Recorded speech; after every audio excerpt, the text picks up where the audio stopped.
All right, Shalom. Shalom. All right, first and foremost, we give all praises, honor, and glory to. Yahweh, Ba'ashem, Yahushai, Ba'ashem, Rakakwadash. All right, double honor to Apostle Elder Great Millstone, teach well and rule well. I was a sister, Shalom, to the hopeful elect. All right, we're the brothers in the GMS Cleveland Church out here with another week to prophesy the downfall of Babylon the Great, which you know as America. The Lord, when it's be edifying, man. We're going to start with this article I just came across earlier this morning because it's a very heavy headline. It's a certain couple points I want to get in there because the Russians, which you know of course in the scriptures, and you've been listening and reading, paying attention, okay, the Russians going to play a major role in biblical prophecy in destroying America, man. All right, destroying this place with thermonuclear fire, man. It's one of the major key players, man. All right, so let's start with the article. Yeah, it's from Express.com. It says nuclear weapons are a gift from the Most High. That's like it. Nuclear weapons are a gift from God, ready to be used on the West, claims Putin's mouthpiece. Yep, and that's one of the advisors and shit. You know, in every government, you got different positions. You know, you got different men, councilmen, etc. that are under them. You got certain, so-called house speakers. All these different positions, not just one man.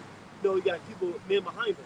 All right, basically one of Putin's speakers, they say, again, read the headline again. It says nuclear weapons are a gift from God. And he's absolutely right. That's why I got a brother holding Isaiah 54:16 right now. We're gonna grab it in a second, man. Because he's absolutely right. It is a gift from God, man. All right. And how about Shimon Shah specifically? Maybe had these weapons created. Why? To be used in World War III, man. Okay, specifically to put it into America, North America, which is Babylon the Great and the Holy Scriptures, man. All right. Keep going. Start with the actual article. There's a couple points in there. It says nuclear weapons are a gift from God. Vladimir Putin must be ready to use against a bunch of targets. If the West refuses to back down, yeah, they specifically is talking about the West, man. All right, which is the West, and not just over here in North America. It's talking about the different nations that are joined to as well, like the UK and shit. Basically all the European nations, so-called European nations, everywhere Esau Edom's at. All right, where he mainly rules out of. And now this devil been spread himself everywhere. And mainly that's what's talking about the West, but mainly up here in North America, Babylon the Great, man. That's that main place where he used the word target, man. Well, how about Shimon Shah has a target upon this place, man? Why? Because for multiple reasons. For one, this is the place that oppressed his people.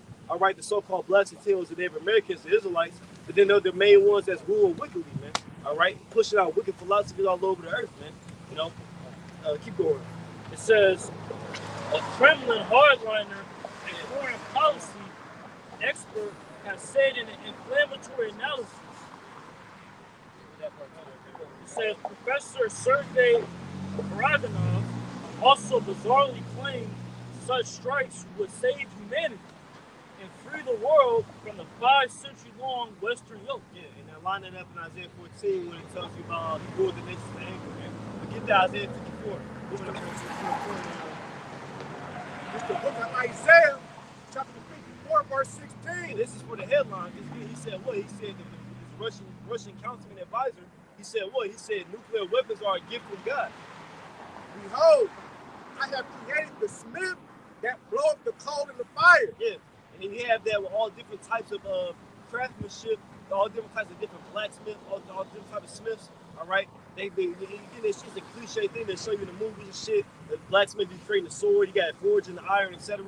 And that's what the Lord is likening these modern day scientists to, man. All right, because it's the spirit too. That movie Oppenheimer that just came out. You know what I'm saying? They pulling out all the equations on the chalkboard, and they brought all Esau so-called variety scientists. And it's so funny too, because it really wasn't even the American Edomites. It's really the German Edomites, man.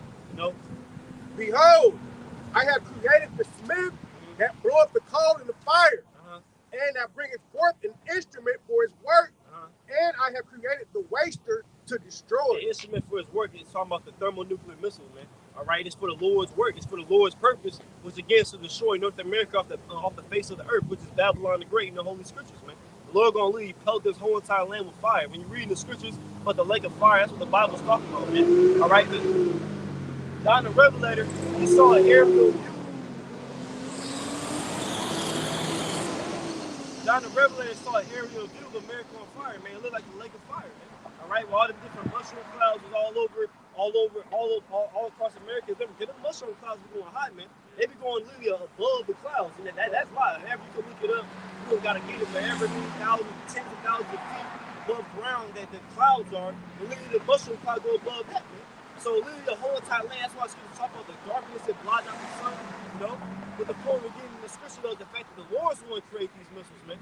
He's the one that created these and put it in the mind of man. Because I always make the point, I'm like, bro, you're not fucking, man himself is not creating that, bro. How the hell you know how to split an atom? How do you know an atom even exists, bro? You can't see it. The fact that you even know about that, that's divine wisdom, man.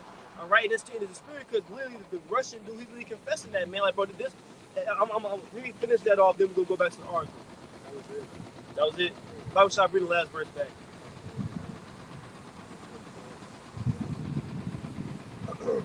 It's the book of Isaiah, chapter 54, verse 16.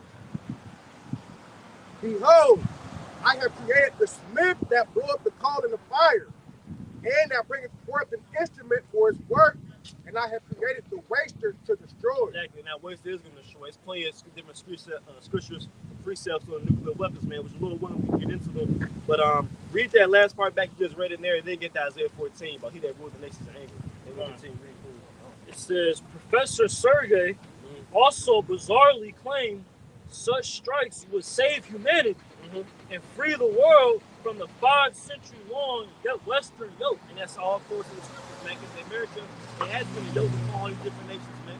All right, because even it talks about later in the article that they just get, the West get constantly more aggressive, man. He basically was talking about use of the nuclear missile will break America's will, man. Because right now they got the vigor, they're inspired to continue to press these different nations, man. You get hit with a missile, it's gonna be over. But he understands the fact that it's gonna be completely wiped out. It ain't gonna be just okay. We hit America with one nuclear missile, and then they get right and then leave us alone. Like no, if the Lord uses these missiles, they gonna wipe it all off, man. The whole concept of the face of the earth. Well, grab that Isaiah 14 when we talk about he gonna rule the nation in anger.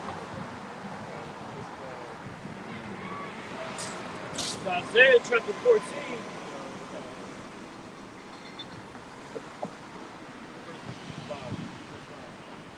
It's Isaiah 14:5. The Lord hath broken the staff of the wicked and the scepter of the ruler. And the Lord's in the process of doing that right now. That's why these Americans catching hell, man. Especially primarily these Edomites, man. All right, these so-called white people, man, which the biblical nationality, Esau, Edom, man. They didn't want to start to catch hell now, because this is their society, this is their kingdom, man. The Lord is slowly bringing them down, but ultimately, the Lord he gonna speed this up even more, man. When all hell breaks loose, when it's a societal collapse, that's the curtain call for Esau right there. You at a dead end, my man. You at the end of your kingdom, because at least they about to break down the society to bring this new digital system in. With the common Edomite, it's over with for you. Yeah. They gonna have a little bit longer, a couple months or a year, however much the Lord allow them to have, whatever. Maybe like 12 months, 11 months, whatever. How much? Ain't gonna be no 20-year period. But once society collapses, so that's the end of your blessing. Go ahead. And if you didn't believe it from a spiritual aspect, that's all economists are talking about now. The next meltdown, they're comparing what we're going to now to the Great Depression. They talk about hyperinflation, all the things that the elders and apostles have brought up, all things that were prophesied since the foundation of the earth. They're manifesting before your very eyes and being emphasized through the mouth of the Lord, which is the prophets. This on verse 6. It say, he who smote the people in wrath with a continual stroke. And that's exactly what the article, the Russian dude, the counselor and advisor, whatever, that's exactly what's going into. It said that the yoke, the 500-year yoke of America, Western, what's it say, Western?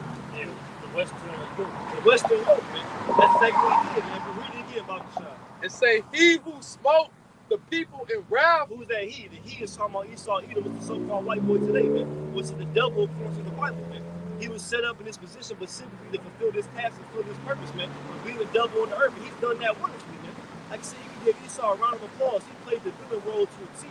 He's done everything a villain would do. He's rape, rob, murder, oppress, slander, lie, steal, kill. Drop bombs on different lands and shit. Yeah, completely eviscerate different lands, take everybody's resources, and then call everybody else. He throw the rock and hide his hand, and call everybody else a terrorist, man. That's a villain, bro. Keep going. It say, he who smote the people in wrath with a continual stroke. Esau still not letting up. To this very day, he's still oppressing these different nations.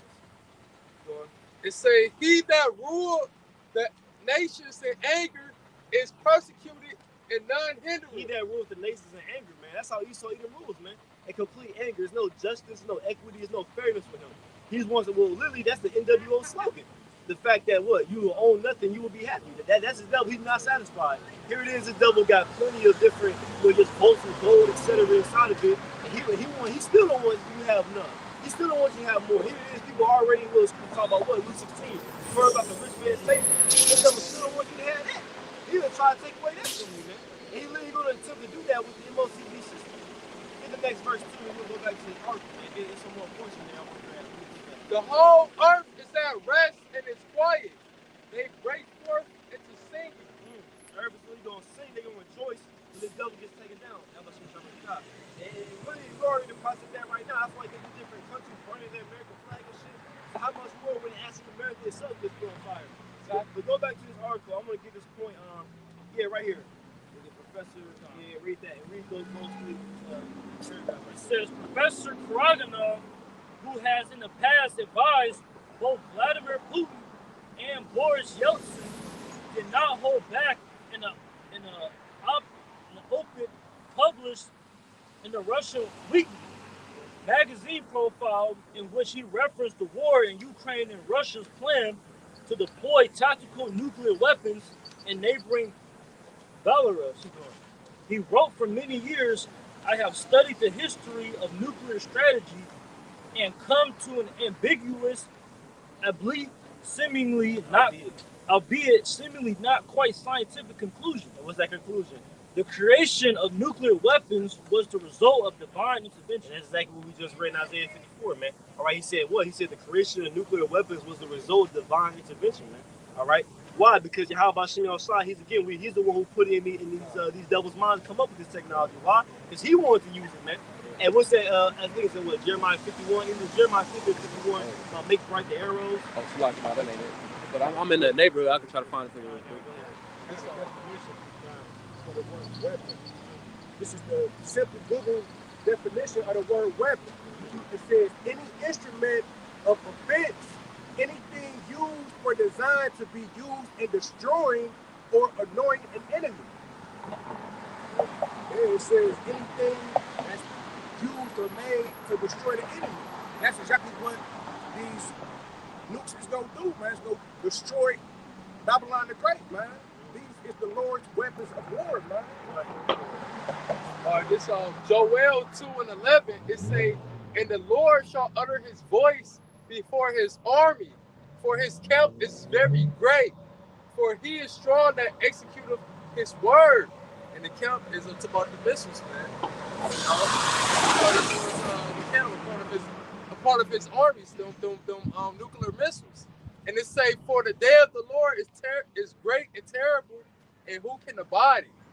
Right, so it's no avoiding this destruction that's coming, man. Because like the brother just read in the article, the for it to be even created, it was out of divine intervention, man.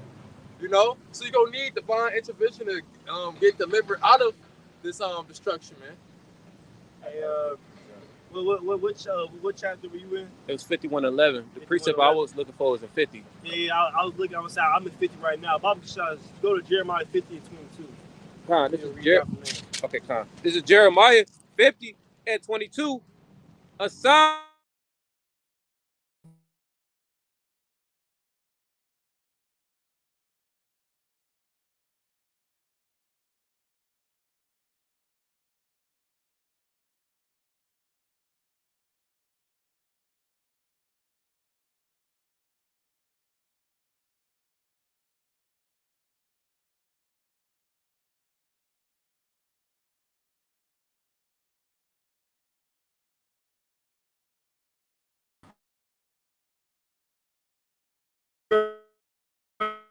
Only allies gonna shoot missiles upon it, man. Continuing on, Jeremiah 50 and 23. How is the hammer of the whole earth cut asunder and broken? The hammer of the whole earth, man. All right,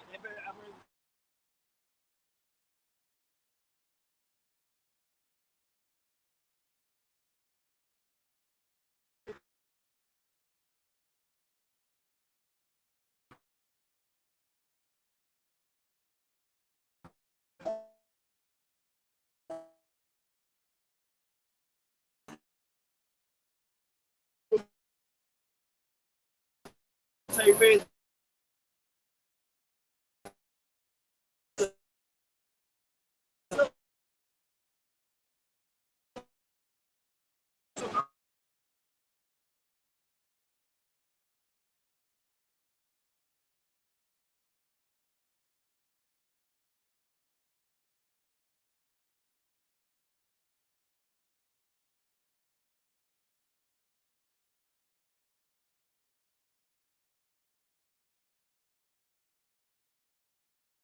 Sure. All right, we good. We good.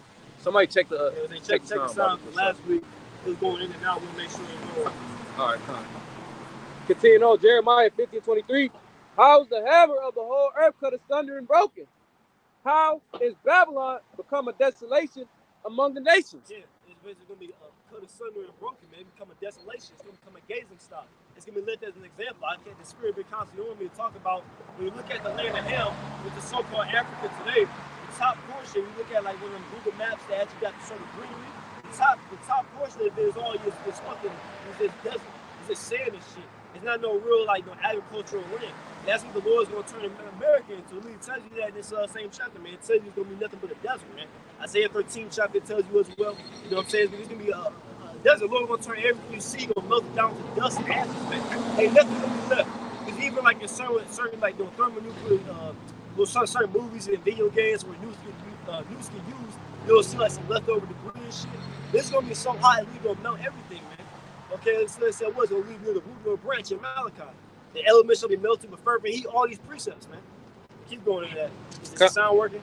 I don't want to see a lot of it. Which one? Feed the flock. I don't see that. It's not. Did I put it on the wrong one? What channel is it on? It's working. It's working? It's on mine? Oh, shit. One page. Oh, Salaki. Exit out and going. Exit out and going that one, or just? No, you good. I figured. All right. Salaki. All right. Jeremiah 50:24. I have laid a snare for thee, and thou art also taken, O Babylon. Yeah, it's funny because in that article too, it was basically telling you that basically he was going to the lines of like basically he said the divine intervention of God giving the nuclear missile has been kind of a deterrent for world wars because like ever since the time when bombs been used.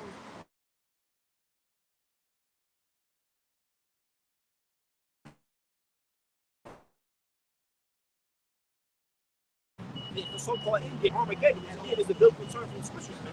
You know? And earlier in the same chapter, tying back into the article that he brought out, the Lord prophesied about sending a land. I mean, can I just grab it real quick? In 9, it says, below, I will raise and cause to come up against Babylon an assembly of great nations from the north country. And they shall set themselves in array against her, and her being Babylon, America, and thence she shall be taken. Their arrow shall be as a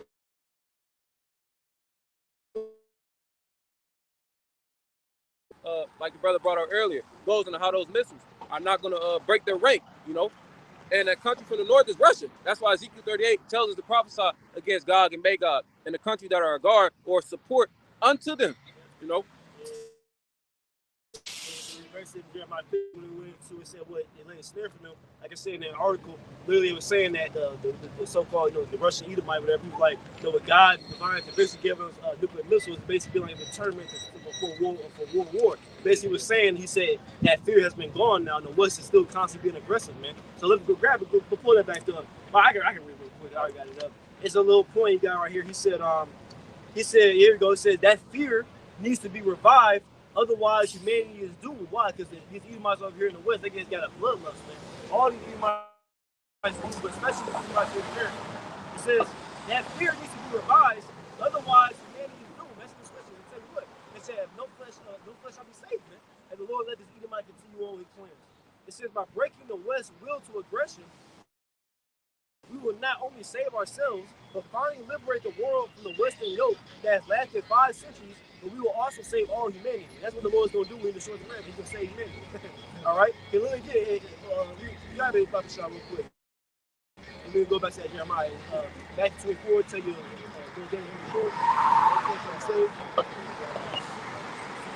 It's Matthew chapter 24 and verse 22. It says, and except those days should be shortened, there should no flesh be saved.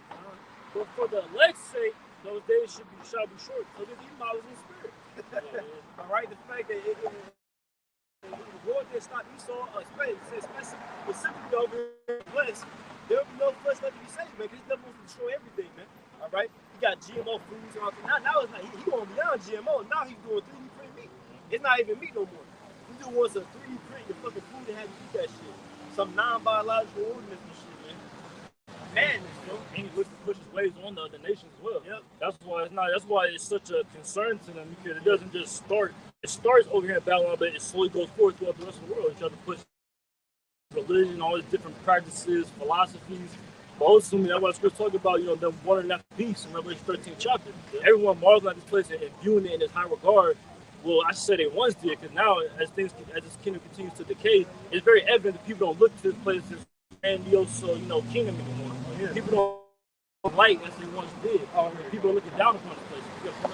Yeah, it made me think of something that both y'all had said. Esau messing with the food and these different GMOs. It's been rumored ever since the pandemic started that they was gonna alter the food so they could push out the vaccine through these different types of outlets. We really need Yahweh Shem to come like yesterday. That the scriptures say no flesh will be saved unless Yahweh Shem sped up the times. We really in those times right now. I had something. I'm gonna just get straight to the point. This on Revelations 18:8. It say, therefore shall her plagues come in one day, death and mourning and famine, and she shall be for strong is the Lord God who judges her. And it say, and the kings of the earth who have committed mourning. And look, basically verse 8 basically responding to what y'all saying, how the Lord's being terrible. These things is gonna happen fast, man. The death, mourning, and famine. All these things gonna speed up. Remember, Apostle Hardy said when the time of Jacob's trouble comes, time is gonna move fast, man. It's for a short period of time. Be in Jacob's trouble for down there, and all the elect members almost dead and shit. No, man, the Lord gonna speed the time up for the elect's sake. Right. But verse 9, it say, and the kings of the earth who have committed fornication and lived deliciously with her shall bewail her and lament for her when they shall see the smoke of her burning, standing afar off for the fear of her torment, saying, at last, that great city, Babylon, that mighty city, for in 1 hour is thy judgment come. So this place will get destroyed in 1 hour, man. And it took hundreds of years to build this place up, man. Because the Lord, he's speeding this up for the elect's sake, man.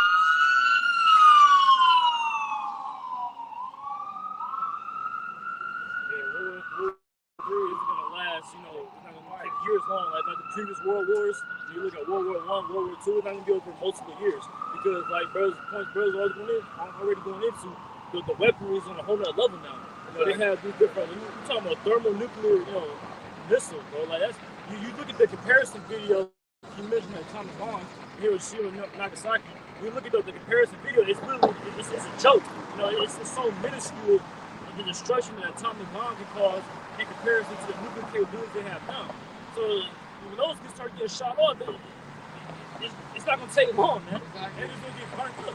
That's why literally they have that term, like mutually assured destruction. We touched on that a little bit, but how they have these weapons, these level weapons, but it's keeping them from using it. Because if they know once one shot off, that's it. They're going to respond with their missiles. America, Russia, they'll be shot off. Right. Just one button. Just one button, one say so. Shoot them off. That's it. Well, even a couple months ago, brothers, remember, there was an article specifically what the Russians said. They said that in an instance of World War III, with a war with America, they don't want to look for it to be long anyway. For one, you're going to sacrifice more soldiers, and two, because they already know the American track record. They already dropped 2 bombs, atomic bombs on Hiroshima and Nagasaki. They don't have no problem dropping and using these weapons, man. So they're basically in the mind frame, we're gonna get you before you get us, man. Okay, in the instance of World War III, like, look, we're gonna let these motherfuckers fire, bro. They ain't gonna sit there and try to say, you see, hey, we're all close to the scripture now. Isaiah 47 chapter, look at the skirt upon Babylon, we all know the precepts, all right? The Lord's putting that shameful spirit upon Esau, even in the West glory. The other nations, they know the treachery of America now. They know that they can get a deal with you, and you can have a fucking nuclear treaty. We gonna use nuclear weapons in this war, and they'll use them anyway. Yeah. So now they ain't trusting your ass, man. Like, we ain't gonna go tit for tat with you and send our troops here and send our troops there. Because they just gonna send their troops over there in the Middle East in the Battle of Armageddon, the Valley of the House Shapat. But they ain't about to just send all their troops and let them go die, man. And then they get hit with a missile or some shit. They gonna use theirs first. But they keep going in that Jeremiah. Con. Jeremiah 50:24. I have laid a snare for thee, and thou art also taken, O Babylon, and thou was not aware. Thou art found and also caught, because thou hast striven against the Lord. All this is coming for you because you striven against the Lord. You striven against how about shot, man. All right, the Lord's about to reward your pride, man. Reward your arrogance, man. Reward your wickedness. This is the most wicked kingdom that ever existed, man. I did a lesson this morning entitled "As God Overthrew Sodom and Gomorrah," man. Those precepts, all right, because the Lord, you see what the Lord did to Sodom. Can you hear that dude from the Fresh and Fit podcast? Dude first was talking about, you see what the Lord did to Sodom and Gomorrah. America, we're not going to get away with what we're doing here. He's absolutely right. Spirit, hop on for a second, man. I remember in 2017, you had that one Edomite. He hopped on the stage and he was repenting for America's sins on public and shit, right. Man. Ain't none of that, man. You gotta pay for your sin that's ever before thee, man. Yeah. It's good to say your sins have reached unto heaven. Man, right. you got a long track record since things you've been doing in this life and multiple lives of crime. And I'm just talking about this America. Because ultimately, this destruction is also coming for you did in the Roman and Greek Empire, man. All right? Because this is them kings reincarnated, man. Con. Verse 25. The Lord have opened his armory and have brought forth the weapons of his indignation. How is he getting his bag? He's opened his armory, man. All right, the weapons of his indignation. I love that verse, man. He says he goes to his army, his weapons of his indignation, his righteous anger, man, his wrath, man. And what is that? It's talking about the thermonuclear fire, man. Bro, that's gonna be terrible, man. That's scary as hell, especially when you hear the thermonuclear alarm signs and you know it's coming. There's nothing you can do about it. Like brothers always say, them ICBMs, bro, they're so fucking fast. Which again, like going back to the article, that's what the Russians say. He said this is the divine blessing from God, which is very crazy. This is divine intervention from God. These missiles being able to create it. You have a missile that can wipe out your whole land, that can get here from another continent in 30 minutes, bro. Where the fuck can you go in 30 minutes? You would try to hop this. You don't see that nigga try to hop in a little sewer thing. But bro, you know what I'm saying? That missile is gonna have so much of an impact that you was talking about. It's gonna wipe out the foundation, bro. It ain't gonna be like you see like in apocalyptic movies where you like go to New York and shit, and the subway, the top is all destroyed, but you go on the ground, go to the subway. No, that's gonna be the impact is gonna go violently shake the ground, bro. Hey, you think about it, bro. Literally, the North American continent probably gonna break up. You think about it. That's what the Lord did in the first death. The first death, what? The land was all what? Pangea, which Pan means all. She just going like geography, which is land. Everything was one land. Esau tell you that was actually accurate, man. That's actually according to the scriptures, man. And what you said is scripture, right? That Isaiah 21 chapter, the line of the constitution. Yeah, that's talking about different state lines. But Pangea is throughout it. The Pangea, it was all one land together, man. But one broke it all up. That's why you can look at a map. You can even see the different continents. They're like puzzle pieces, man. They didn't go together. You can tell they got flowed apart. But that happened when the Lord broke up the ground with the flood, man. You can tell you it wasn't the water coming from above, which that was the first time that ever happened. They'll tell you the waters underneath are flowing from underneath, man. The springs underneath, but that goes above people's minds. You even got pictures of that shit online. You can look it up. You got lakes and shit underwater. How the fuck you do that? Like, you know, to show SpongeBob and shit, people be scoffing like how you got a river or a lake on the water.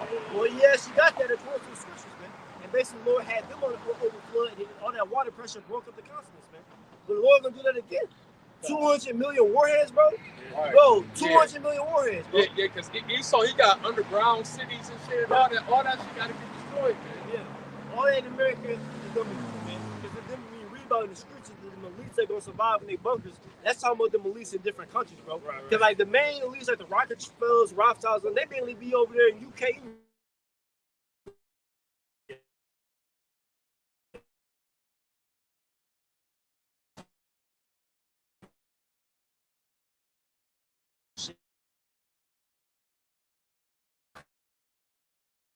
Like Esau got shit deep in the ground. Yeah, right. They got shit that like you can still see the outside bunker shit, you know. But keep reading about the shock. Again, that verse, we ain't going through that in a minute. It's good verses in there. Con. Jeremiah 15:25 in the top.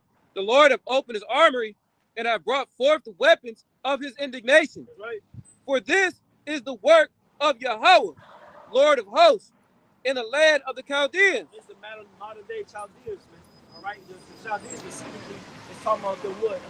early Chaldeans talking about them different wise men, the top elites and the sorcerers and shit of ancient Babylon, man. You know? And they back against slaves, you know, of course, with Esau. Because really, if you go into it, really them different Hamites and shit, they basically just preoccupying the mantle of Esau. Because really, he was a sorcerer, man. He was that serpent in the garden.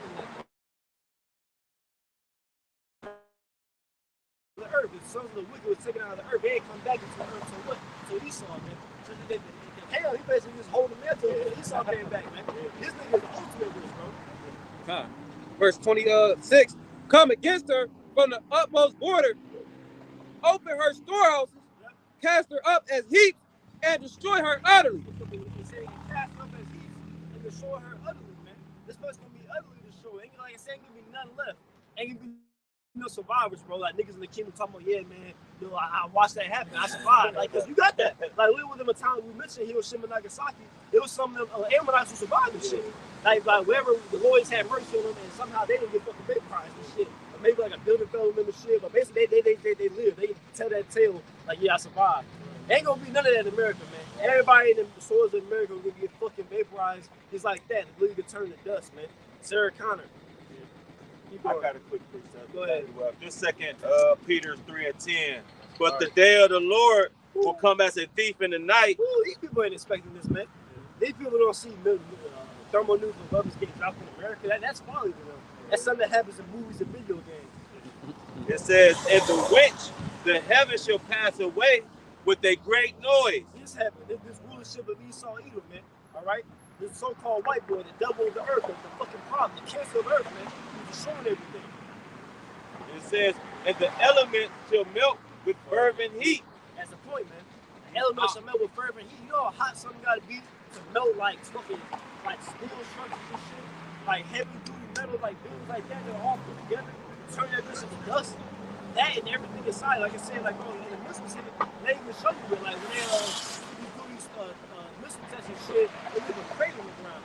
That was the point I was making, the fact that ain't gonna be like those subway stations and shit left on the ground, bro. It's gonna be a huge crater, bro. 200 million warheads, bro, man. And like I said, because these missiles, they get more and more advanced and shit. Like, I just saw a recent video, it used to be with these different nukes, then you got the missile, and then you got the inside with the warheads. Yeah. And basically, it used to be that they could hold like 7. But I saw a recent video, I forgot the exact number, but it was upwards of like 39. I'm like, those are damn, so every missile, like 39 fucking warheads. And I think it was more, I'm lowballing it. I'm like, damn, so imagine every. So we can see it because we got motherfuckers who be scoffing like, well, there's not 200 million missiles, you know what I'm saying, in the world. But first and foremost, we actually look it up. The ones that are actually armed, because they got plenty of more. First and foremost, they got ones that are off the books that are not reported. But even the ones that do report, they only count the ones that are actually physically armed, ready to go and pushing the button. The ones that are not armed, that got to be set up, they don't count those, man. So all those will come to play, man. The Lord gonna send all them warheads over here. That's why I talk about in the scripture, the Lord gonna shake this place like a drunkard, man. Yeah, yeah. You know what I'm saying? To and fro. You know? Yeah, the earth gonna shake, which again is going to the point about the continent gonna be broken up even more, man.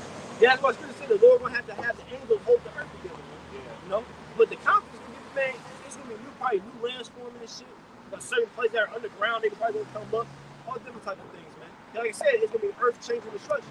You know? It's like it happened on the first step. Right. Again, same Jesus, all one land, the Lord broke this shit up into multiple fucking continents, man. Now you gotta go across water to get to the other continent, man. That's an example of the Lord's wrath. Go ahead. And that's spirit too, because fire and water is a cleansing agent, man. You know, when the Lord brought the flood, that was to cleanse the earth from the wickedness that was going on. This time gonna send fire, man, and that's what clean the wickedness that's going on in this time. That's right. You know? It says the earth also and the works that are therein shall be burnt up. Just like the brother talk about, you know, these low-level Edomites building up bunkers here in America. They gonna be burnt up, man, utterly destroyed, man. Right. And you said the works that are should be burnt up. That's also going to see is the ways of life, the philosophies that go on. I did a lesson a while back. I was entitled "All the Philosophies Die in the Fire." It's not just a physical destruction; it's also spiritual destruction. Because literally, the Lord is gonna wipe out all these idols forever. Yes. After America gets destroyed, bro, ain't gonna be no more people worshiping and fucking celebrating Christmas, bro, ever again. Ain't gonna be no more feminism, women being fucking hoes. And yet this piece of shit with this bitch, Brittany Renner talking about she got 35 bodies. Was that's fucking low ball? That bitch got You gotta times that by 2 or 3. But let's just go with that. Let's say you tell the truth. You got men. I'm not even talking about the women. You got men talking about that's not that much. Yeah. That philosophy's dying here, bro. In the kingdom, women gonna be with one man for an entire life. Bro. Ain't gonna be this bullshit. Bitches fucking getting 2,000 bodies and shit. Two men is too much for a woman. Exactly. So how much more for thousands and shit? Exactly. Like, the one woman, she had like over 1,000.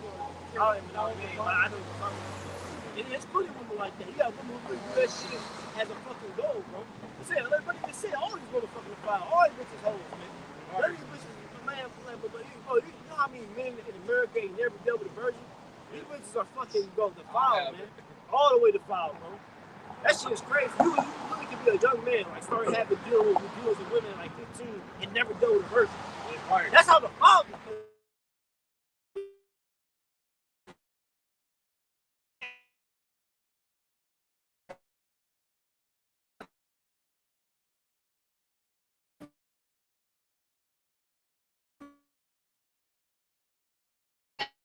Get burnt up. And see, the kingdom of heaven, everybody's gonna think how we think, and we think according to the scriptures, man. Another one that's gonna be burnt up is how they trying to portray that everybody on earth is equal, man. Even though that's just that's completely wrong. Right. Even though that's everybody know that shit not true, but the Israelites gonna be in rulership, man. We gonna be on top. It ain't gonna be no joint hand in hand with the Moabites and the Edomites. It ain't gonna be none of that shit, man. Yeah, you be very clear. Like add the brothers going into a kingly mindset, the foundation of the scriptures, that would be considered theocracy. Theo meaning God and ocracy meaning rule. So the governing body is gonna be Yahweh Shai and then the elect. And we're gonna usher out the laws, statutes, and commandments. We're gonna be judges on the earth. So if somebody is going off, we're gonna measure it according to the law. But amongst Israel, we're not gonna sin. So we're gonna be correcting the other nations. We're gonna be beating them in the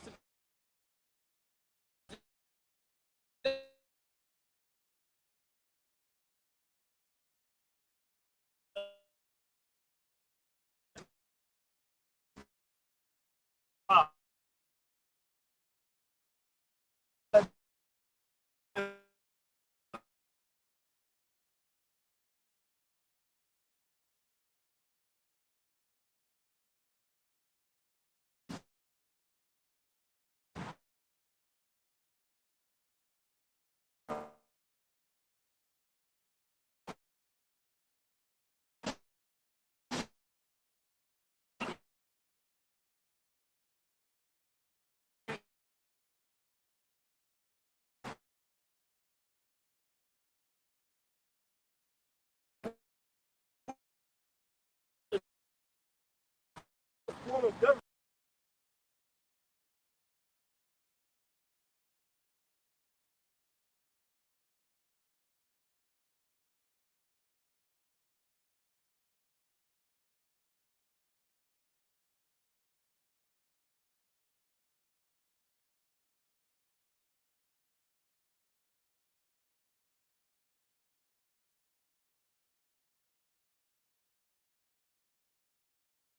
All right, we still rolling.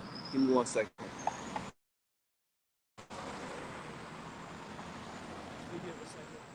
me know if the picture come back. Let me know.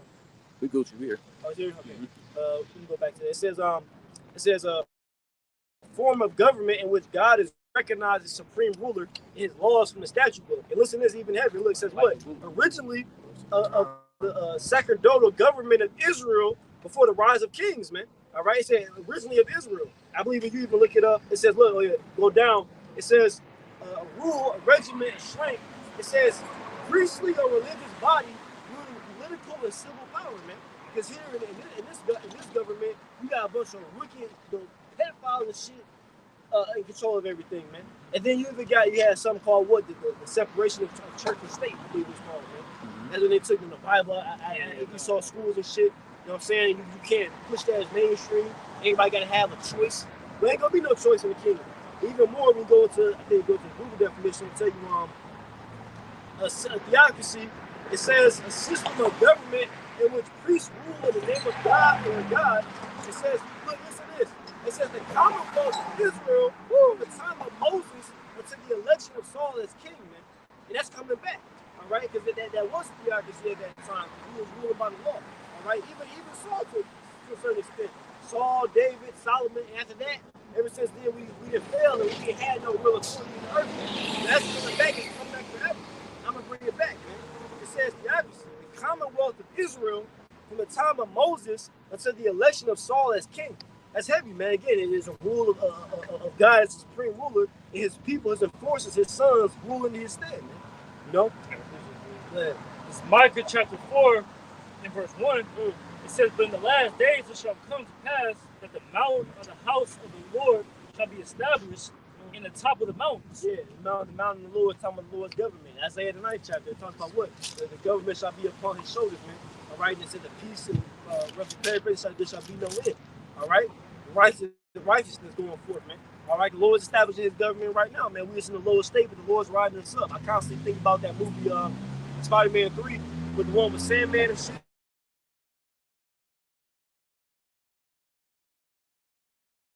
We're in the lowest state.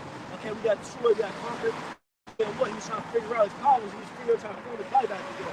He kept rising and falling. He kept putting half his space together and shit. And that's the Lord rising us up out of our graves, man. Ezekiel 37 chapter, man. And dry bones. All right, the ones about the breath. All right, the apostles broke it. The breath goes into Jake having these different little movements. All right, and with not having the breath not being associated with their heritage, man. You know what I'm saying? Like heritage. Jake recognized that something's wrong and we gotta come together, but they weren't doing it in the right way. So yeah, I liken that to that movie, that scene. For the person who's seen it, it's very seen the movie, but you can go look it up. Look at Spider-Man 3, the Sandman becomes Sandman, man.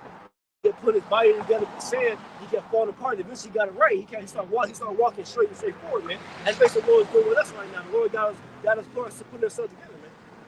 It says, and it shall be exalted above the hills. Above the hills, above all these other governments. And they gonna lose their sovereignty, man. Ain't gonna be no more Elam doing whatever the hell you want to do. All right? Basically, we're gonna do what Esau's doing, but in righteousness. Esau wants to go over to these other countries and establish his way. He's establishing wickedness. Right. He wanna go bring democracy and Moism. He wanna put sanctions on you because you don't want moles walking all around the place, man. Who's that recently Uganda and shit, motherfuckers talking about, yeah, they made laws against that shit. Esau wanna put sanctions and shit on them and wanna play all these games with them, man. Yeah, all right. And his laws don't even fully go forth right now. Exactly. They got people. They constantly, bucking up against him, his ways. Yep. In the Middle East, even. Yeah. That's why they've been at war for fucking decades, because they're not laying down. They don't want to. Yeah, they don't want to just submit to Esau's ways over here in Babylon. Man, that nigga Educate said, man, Israel, he ain't letting you by take Israel out. Yeah. Fucking turn them into fucking sluts and what's the shit called? Sea girls and shit. Hot girl, ain't gonna be no hot girl summers over there, man. Yeah, it's stoned over there. Yeah, I was gonna say that. They actually still stone women. Chop your head off. Yeah. It says, and people shall flow unto it. Verse 2, and many nations shall come and say, come and let us go up to the mountain of the Lord, and to the house of the Most High of Jacob, and he will teach us of his ways, and will walk in his paths. For the Lord shall go forth from Zion, and the word of the Lord from Jerusalem. That's very heavy. That's why the Spirit of the Apostle of the Lord, he constantly tells brothers to know what you're involved in, man. Hey, Lord, what do we do, men? High-level men in the world to come, man. Okay, the ministers of the kingdom of heaven. The kingdom of heaven, everybody talks about, but they don't have a fucking clue about, and they don't understand. All right, they don't understand the scripturally what that means. Hey, man, we're gonna be high-level men in that kingdom, man. The Lord willing, how is right-hand man, and we're gonna be enforcing the law. But the brothers read the precept, Lord, what he about to bring it back, man. So we're gonna make it out of Zion shall go forth the law, bro, and righteousness is finally gonna go out in the earth, man. Right. There ain't gonna be no more vexation today. Like you see so many different things on the earth. But you can say what? A spiritual man judge of all things. You constantly see things on your day-to-day. You scroll on social media, like that's off. That's off. It ain't supposed to be that way. You should be put to death for that. You see some woman fucking commit adultery and then go to Esau's court system and take half a man's shit and give a warning. Like, literally, I remember the brother in Chicago was saying that about the Shane Moses situation. Here it is. I didn't work my ass off these belts, and then this bitch give my belts, bro. Now he's going into it. You already know these bitches is spiteful. She probably had Chicago was going into it. She probably had different men over wearing the belt and shit. That's a disrespect him. Like, bro, she needs you to pay millions of dollars for this house. She gets to commit adultery, keep your house, and bring other men in the house, bro, and deal with them in your house, bro. That's wicked, bro. But that's all thanks to who? Esau, even the so-called white boy, the devil, man. Ain't gonna be none of that in the kingdom, man. say a bitch can be adultery in the kingdom of heaven. You're outside in public, shit, with judge. Ain't gonna be that. Listen, bro, women gonna have doing the shit in the kingdom of heaven. They gonna be doing whatever the fuck they want. Disrespecting men niggas. This creating chaos out here, man. It's gonna be a strong rooted family structure, man. Strong family foundation, man, or else.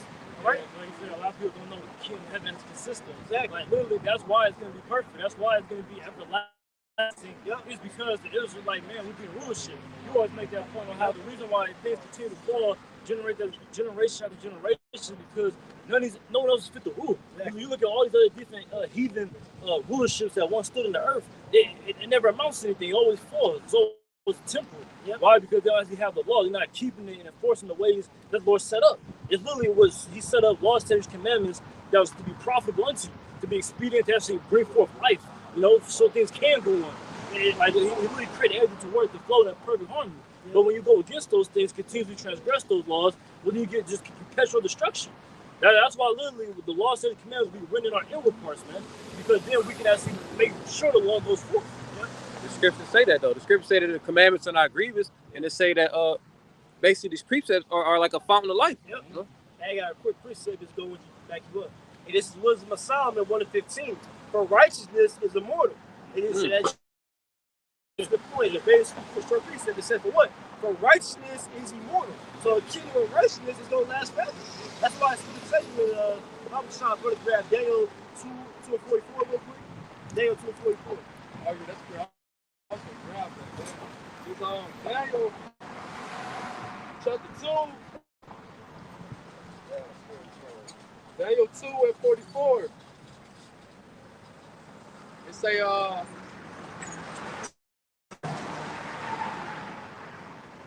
and in the days of these kings. Talking about the heathen empires, the major, specifically the four major heathen empires that were ruled.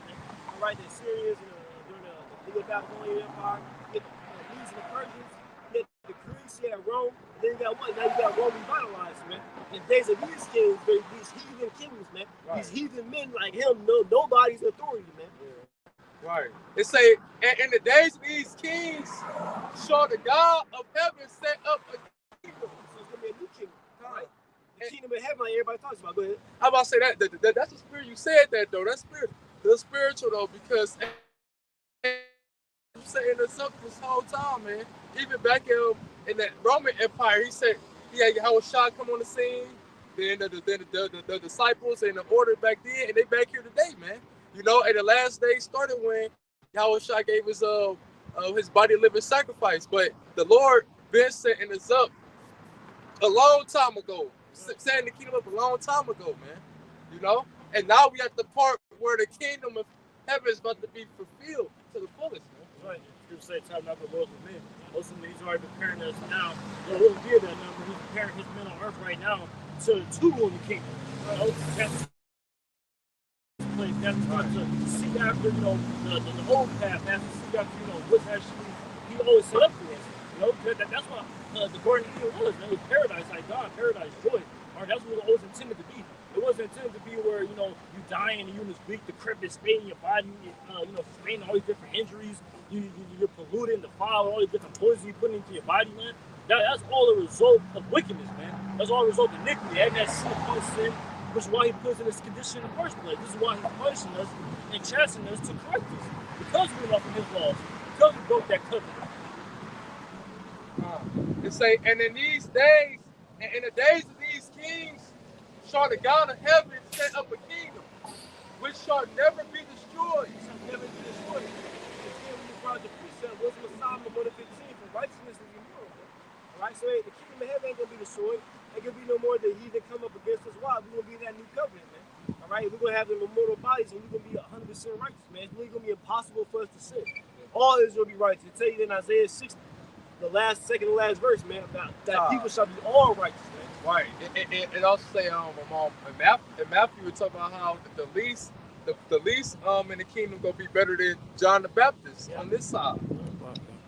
It say and the kingdom shall not be left to the other people. No, so it ain't gonna be left to the heathens, man. The scriptures, bro, when you actually read the Bible, it cuts that whole Christianity doctrine, man. All right? It said the kingdom shall be not left to other people because you see a specific group of people, a specific race of people ruling the earth right now. You saw it, man. And that's a cut to that one count. I can't remember what count said it. That said, after 1,000 years, we gonna go back to What? yeah, you always got these guys out here saying after 1,000 years, Brad gonna come back in rulership and shit, man. That's not prophecy. It just said it's gonna be left to no other people, man. Yeah. How can you go around that?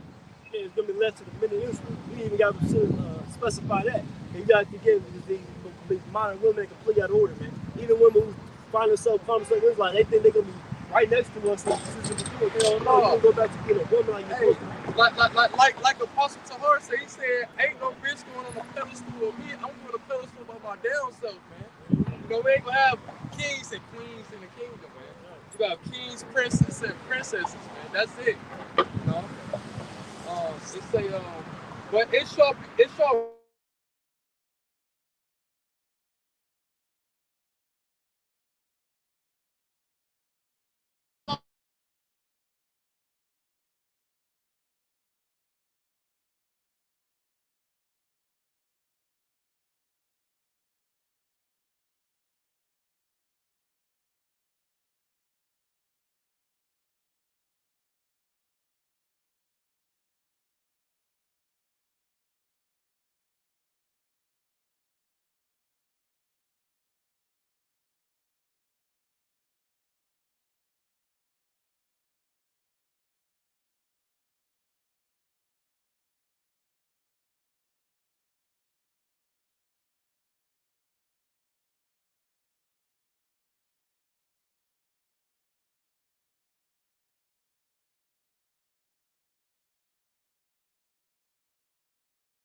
Okay, the MOTP, the mark of the you know what, according to Revelation 13 chapter. Revelation 13 and 16, right?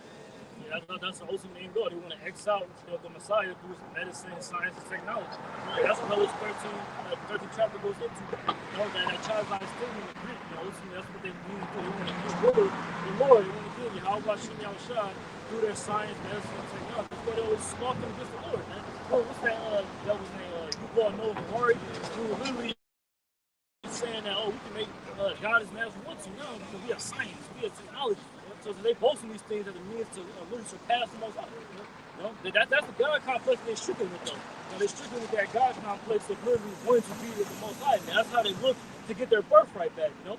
Ultimately, that was given, you know, to Jacob, so now they're looking to try to, you know, get that back by any means necessary. Yeah, it's a real nerve of the devil. Here it is, he sold the birthright. Let me pull this up real quick. Because I brought this out in a lesson during the week. This is in Hebrews 12, but I'm going to read it in the NIV. And it said it even more clearly. It's Hebrews 12 and 16 in NIV.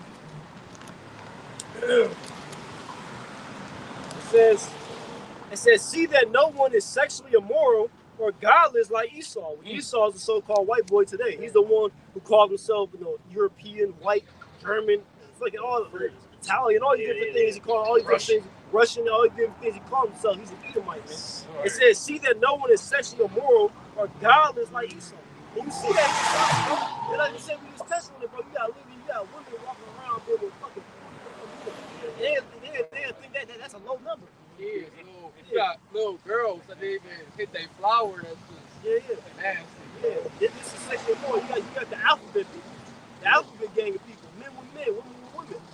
You got the Transformers, the Decepticons, man.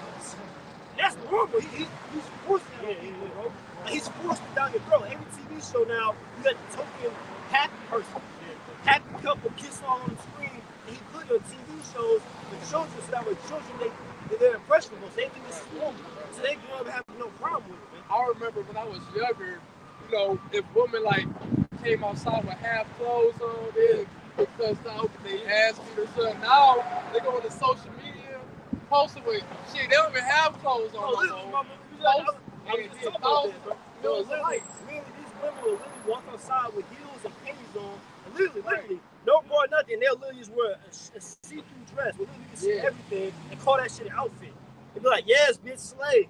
You a bad bitch. This is completely out of order, but this is going into what? It said the sexual immorality of Esau Edom, man. He allows this. Not only does he allow it, he promotes that this is the right way to be. It's 6 states in America where it's illegal for a woman to just be topless. Of course.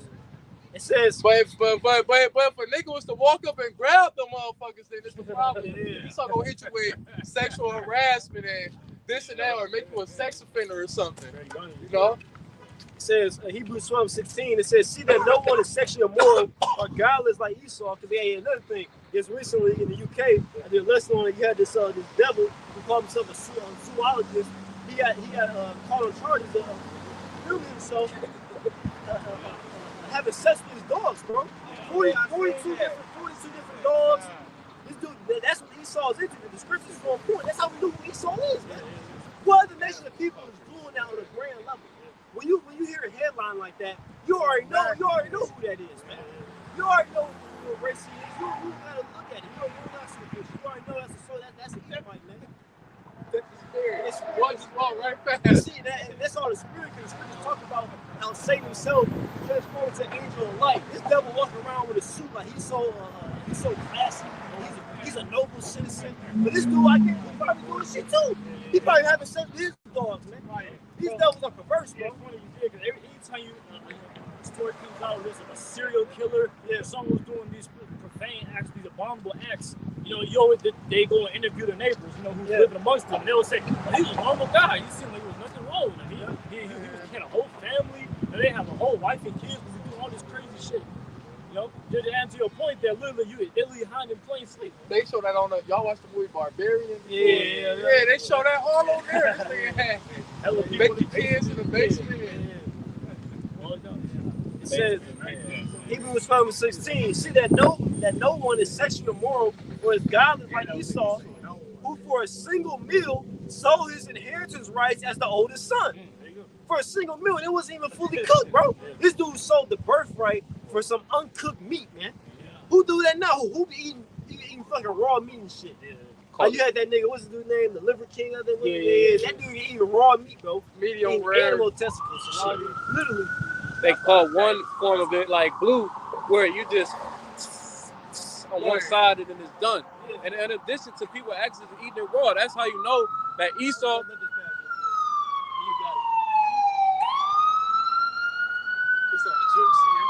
Man, bleeding. It's not juice, that's blood. That's fucking sick. They say it's juicy. Like the juice. That's like a delicacy. Yeah, you right here. When you go to high class restaurants, it's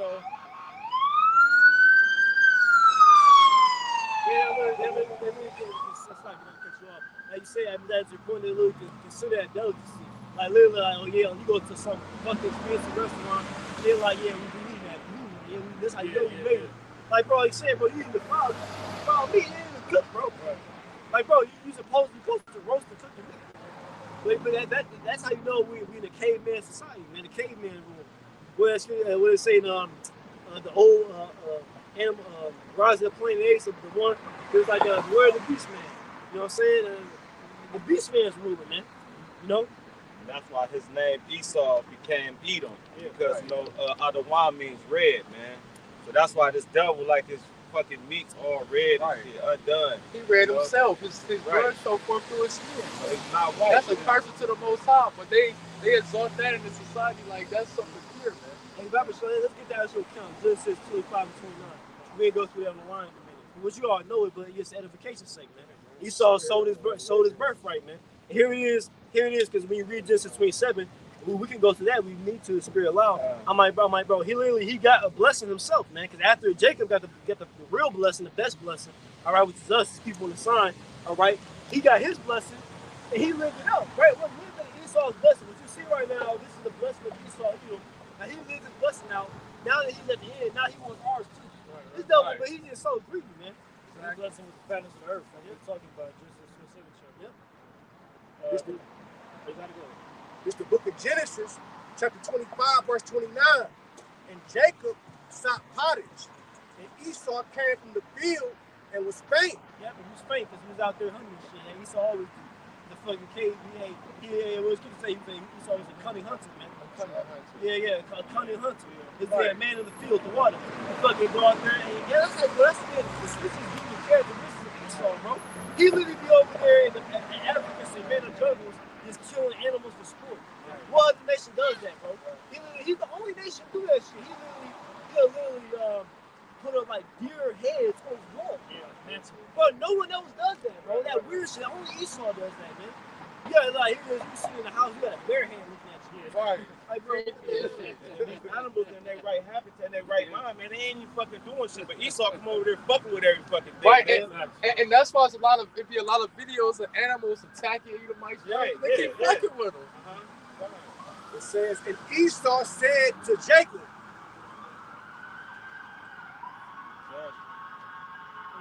hiking and shit. So scripture talk about he's a man of the field, right? This devil know how to motherfucker make all these animal noises and shit sound just like him and shit. You know what I mean? Bro, he walked on all fours, bro.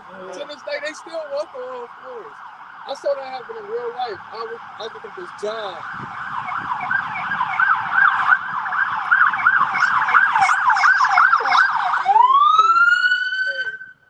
I remember I was looking at this job. It was like a ninja course place. Edomite little girl running on all fours. Thought it was an animal running fast. okay, this is Genesis 25 and 30.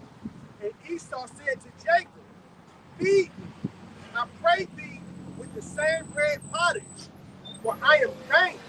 Therefore was his name called Edom. yeah, and then the pottage wasn't even fully cooked yet. He was so hungry, he was impatient ass. I remember Yashawama gave a breakdown. He was like, man, all Esau had to do was just fast.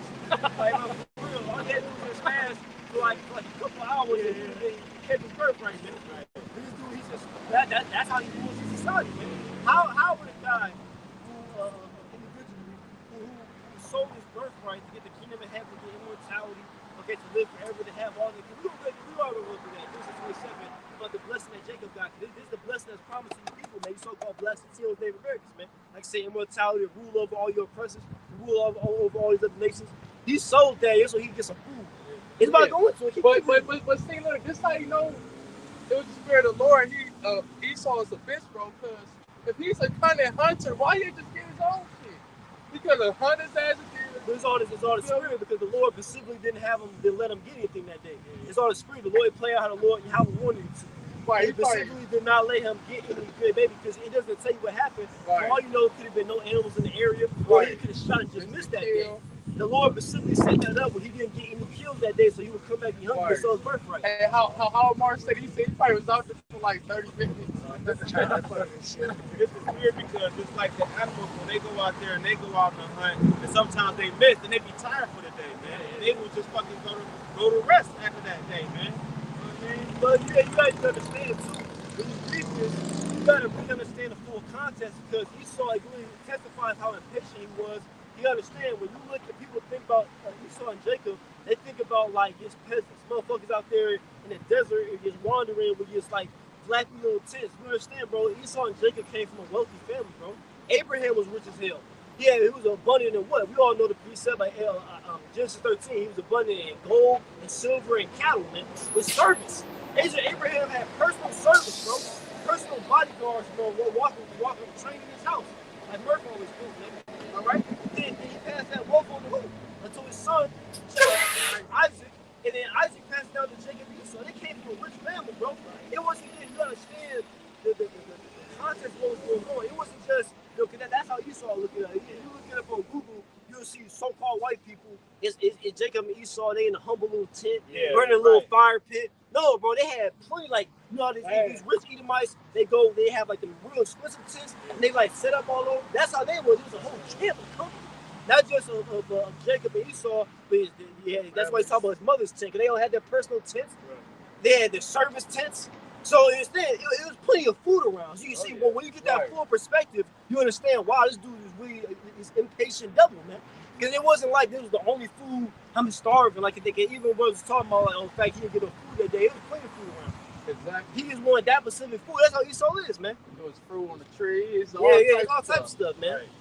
It's Genesis 25 and 31. And Jacob said, sell me this day like birthright. Yep. And Esau said, behold, I am at the point to die. So wait, this is a clean exchange, man. You got these so-called Edomite scholars who fancy themselves scholars of the Bible talking about Jacob stole it. This sounds like a clean exchange to me. He said, look, man, if you want this food, give me your birthright. He didn't force him. He said, look, if you want this food, this is a clean exchange, man. Amen. Proposition. Yeah, bring the verse back, man. This is Genesis 25 and 32. And Esau said, behold, I am at the point to die. Yep. No. It says, Genesis, I'm going to just start there. 31. Genesis 25 and 31. And Jacob said, sell me this day like birthright. And Esau said, behold, I am at the point to die. And what profit shall this birthright do to me? We're talking about bullshit. We're talking about I'm at the point to die. But it's on the spirit, though, because beautifully said, no faith.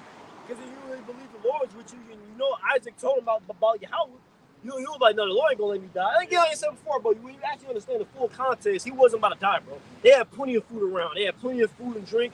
And then you ain't gonna die. Wait 2 extra hours for one of your servants to cook you up some food, bro. He's just impatient, man. I'm at the point to die, but it's also a testament to the power of the Lord, because the Lord put that spirit in when he felt like he's about to die. So he was like, nah, I need some food. I really need some food. You know what I'm saying? I'm at the point to die. Yeah, squirrel shit. Go ahead.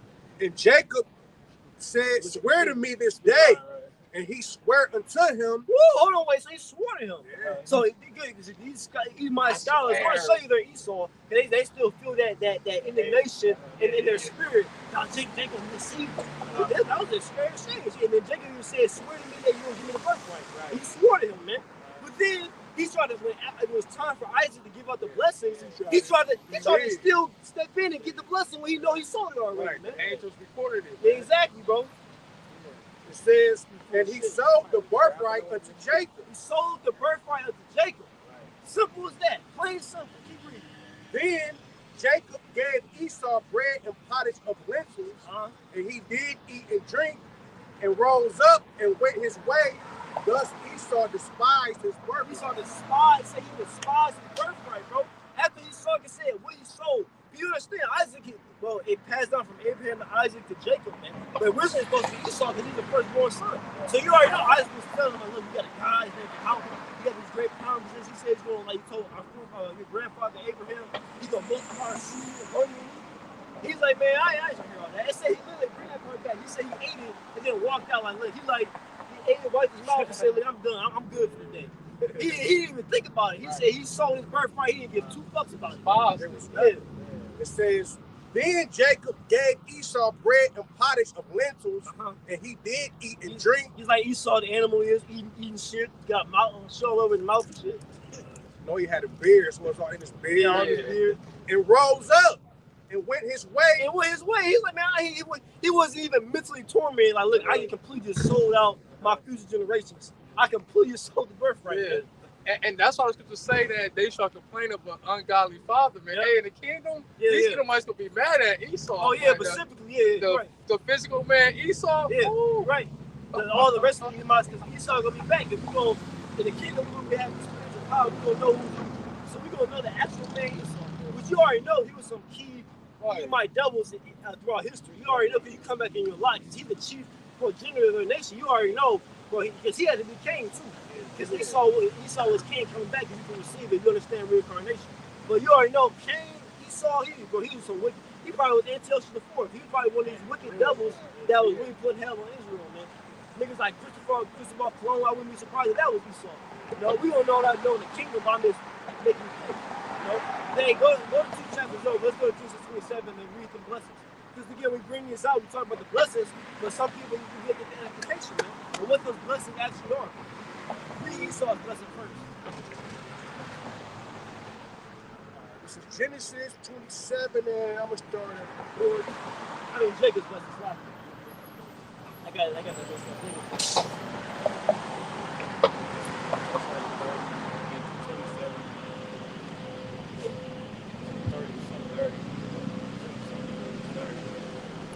We got a great blessing, man. Our people. And we got the blessing, and the best part of it's going to last forever. Because all these heathen, like we went into earlier, all these heathen rulerships are temporary. America's on its way out. This place is through. Babylon the Great, Esau was the time of rulership. He had, the Greeks, the Romans, America. This is it. This is front of who we are right here.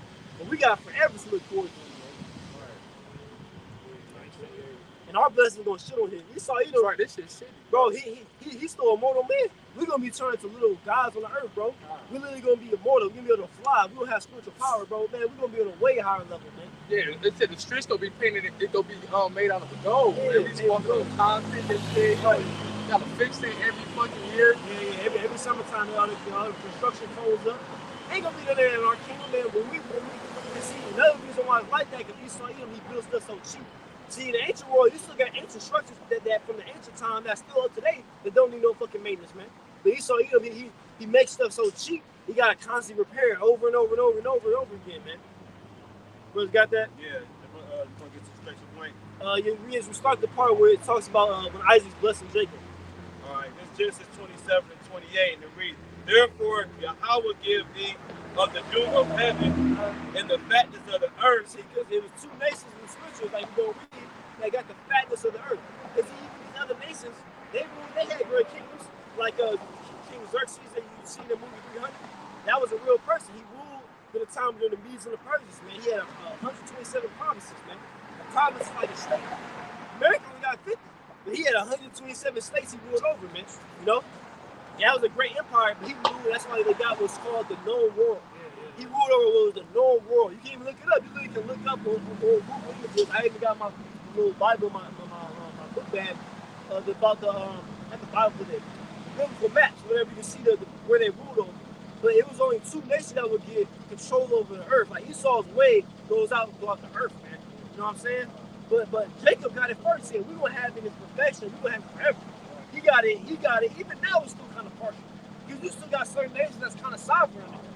Like I said, like China and Russia, you know what I'm saying? Saudi Arabia. Yeah, Saudi Arabia, they're still sovereign, even under Esau rulership. They said, when we get rulership, nobody can be sovereign. We gonna go sovereign. It says, Genesis 27 and 28, "Therefore Yahweh Shem Yahushua give thee of the dew of heaven and the fatness of the earth." Fatness of the earth, man. And you look it up, it's talking about the choice parts of the earth. So I always make the point, when you think of luxury, when you think of suburban, safe neighborhoods in this world, you think of what? You think of, that's where Esau dwelled. And the Edomites, so-called white people, that's where they dwell. But in the kingdom, you go to know that's where Israel dwells. Like you mentioned about the precious stones, Carl mentioned about the precious stones. When you see houses made of gold, houses made of amethyst, well, that's where the Israelites dwell at. Ain't gonna be no Hebrews living in that. And guess what? The Lord will get the land of Judah, the land of Edom. Right. That's gonna be our inheritance in the kingdom. Revelation. Where's say, tell you nothing uncircumcised or improved shall pass through you. Right? It says, "Therefore Yahweh Shem Yahushua give thee of the dew of heaven and the fatness of the earth and plenty of corn and wine." Plenty of resources. We ain't gonna be lacking for nothing. All right, we're gonna be in control of the actual land. You see, right now we gotta go to our enemy for the one of all things. Like I tell you when it comes to this. We gotta go to the grocery store and shit. No, we want actually even like with cars. Like they get like these rapper niggas. They get a couple $1 million from Esau with green sheets of paper with Esau's face on it. It was not even real money. Real money is gold and silver resources. But they go to a goddamn Lamborghini dealership and think they doing it big. But you understand that Lamborghini, it had to get it's made out of elements of the earth. And the elements, like for example, like the metals, whatever, the things that is needed, it comes out the earth. And Esau owns the land that it comes out of. So even if you want, you gotta come to him. For the kingdom, we gonna own everything, man. See, this is all our earth anyway. It's taking the second into 6th chapter. The earth is made for our sakes, man. The people on this side, the so-called blessed and Native Americans, man. It's also, again, you got motherfuckers when they hear us talking about how we gonna put the heathen in slavery. They'll be like, these weak jakes, man. These weak. I'm talking about the men, because the women, this ain't for them. They ain't made for anyone. I'm talking about these weak Israelite men who come up in that soft spirit. I'm talking about the two wrongs don't make it wrong. Two wrongs don't make it right. That's not it's not two wrongs, man. Again, somebody come and break into your house and take your house and kick you out, and you come get it back. Are you wrong? No, that's your possession. It's your property. That's why the scriptures talk about. Let me get this real quick. Restitution of all things, man. Look up the word restitution etymology. Jake is cowards, man. They let Esau just they in that bygone spirit, man. Yeah. Right. And this is Acts 3:21. It says, "Whom the heaven must receive until the times of restitution of all things." What the he is talking about must receive is talking about Yahweh Shai going back to the spirit world. Acts 3:21. It says, "Whom the heaven must receive until the times of restitution of all things, which God has spoken by the mouth of all his holy prophets since the world began." Now go to the word restitution. Yep.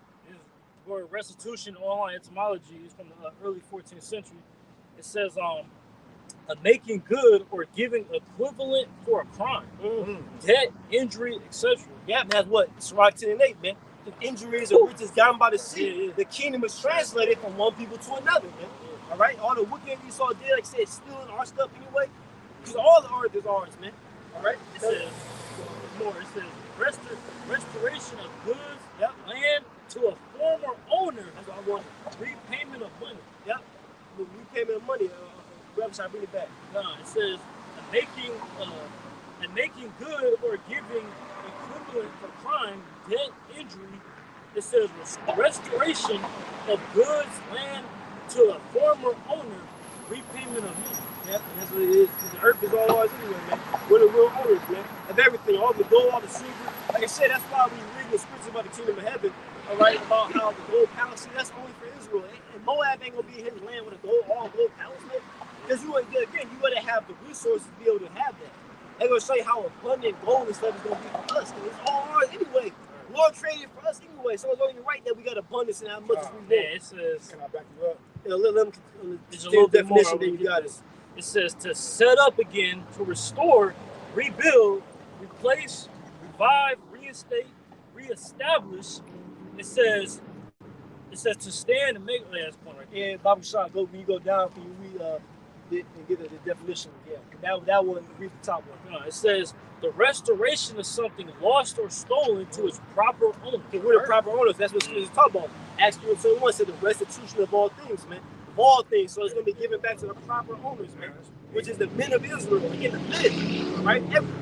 Everything's going to go back to the men of Israel. Now, when their children are going to benefit from that, man. Right. Because the men of Israel created everything you see. Yeah. Yahweh Shah and the 144,000, which is the 12,000 men in each tribe, they created everything you see, down to the trees, the sky.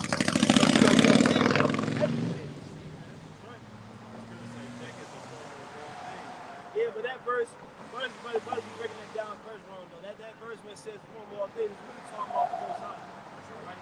Because he's the form of all things. Can tell you, but pull it up about Shai's submission, just for edification's sake. Because brothers constantly, I get what brothers saying. You're right. We are the form of all things for the Lord. You just have to form things to the earth, but we can be ready to break down this proper context. Talk about the Most High. Whoever Jack first. Then we can I know how to. Jeremiah chapter 10, verse 16. It says, portion of Jacob is not like this. The portion of Jacob. The portion of Jacob is the heavenly Father. Yahweh Shai. That's why he told Abraham, I'm not great in seeing the Lord. Go ahead. For he is the form of all things. Yahweh form all things, man. He's great in everything. Go ahead. Israel is the rod of his inheritance. Israel is the rod of his inheritance, man. You see?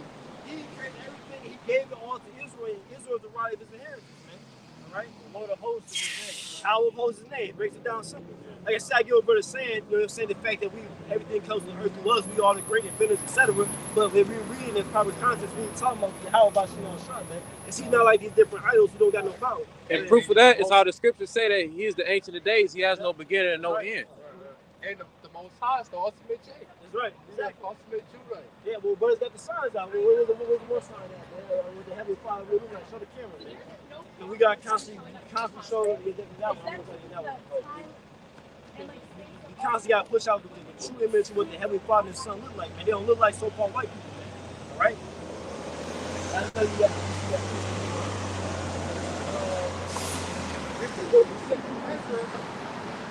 Chapter 7, and I'm going to start at verse 10 because the brothers say that everything is ours, So it says, and I said, it is so. Then the Lord said unto me, even so. So is the Lord's portion. because for their sakes I made the world. And when Adam transgressed my statutes, then was decreed that is now done. But it says for our sakes was the world made, man. And then about the slavery part, I think it's Leviticus 25 to 44. It says, "And thy bondmaid and thy bondwoman which thou shalt have shall be underneath." So they was made for what? To serve us. All these other nations was made for us. Yeah, because you got these people, you got like these people in the world who don't believe in the Bible. They're like, what's the purpose of life? Well, it depends on your lineage and your bloodline, your father's side. Because it was like, man, our purpose of life, because again, it served the most. Because again, America is a great quote from this character Lockdown in the fourth Transformers. He said, you know, we all work for somebody. That's true. The only person who don't work for anybody is Yahweh himself, the Heavenly Father. Yahweh Shah works for Yahweh, we work for Yahweh Shah. That's the order, man. But because everybody has a rank on the totem pole, again, everybody serves somebody. It's just our blessing as Israelite men is the fact that we're higher, we're the highest on the totem pole, so to speak. So we only answer to Yahweh and Yahweh Shah, man. The woman, her purpose. What's the Israelite woman's purpose? To serve the Israelite man. What is the heathen's purpose, man? To serve the Israelites. That's simple. That's the purpose of life out there for you people. Go ahead. Quick one. Ecclesiastes 12:13. Let us hear the conclusion of the whole matter. Fear Yahweh Bahashem Yahweh Shai and keep his commandments. For this is the whole duty of man. The whole duty of the Israelite man. To keep the Lord's commandments and to minister it and to enforce it on earth. And that's a part of the commandments. The Israelite spirit, Israelite man, Israelite woman, and the rest of the nations, man. Right. That's in the commandments, man. Hey, just to use the example, in the rulership of King Solomon, that's why it was peace for 4 years, because everything was in its natural servitude. You know? This is Genesis 27 to 28 again, and it reads, "Therefore God give thee of the dew of heaven and the fatness of the earth and plenty of corn and wine. Let people serve thee." Oh, what? Let people serve thee. Said, let people serve thee. I thought God was all about equality, man. What happened?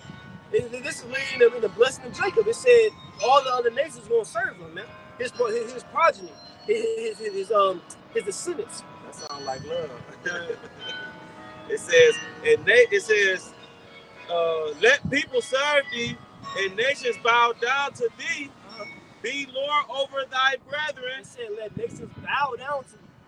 That's in a servitude position. We gotta bow down, man. All right.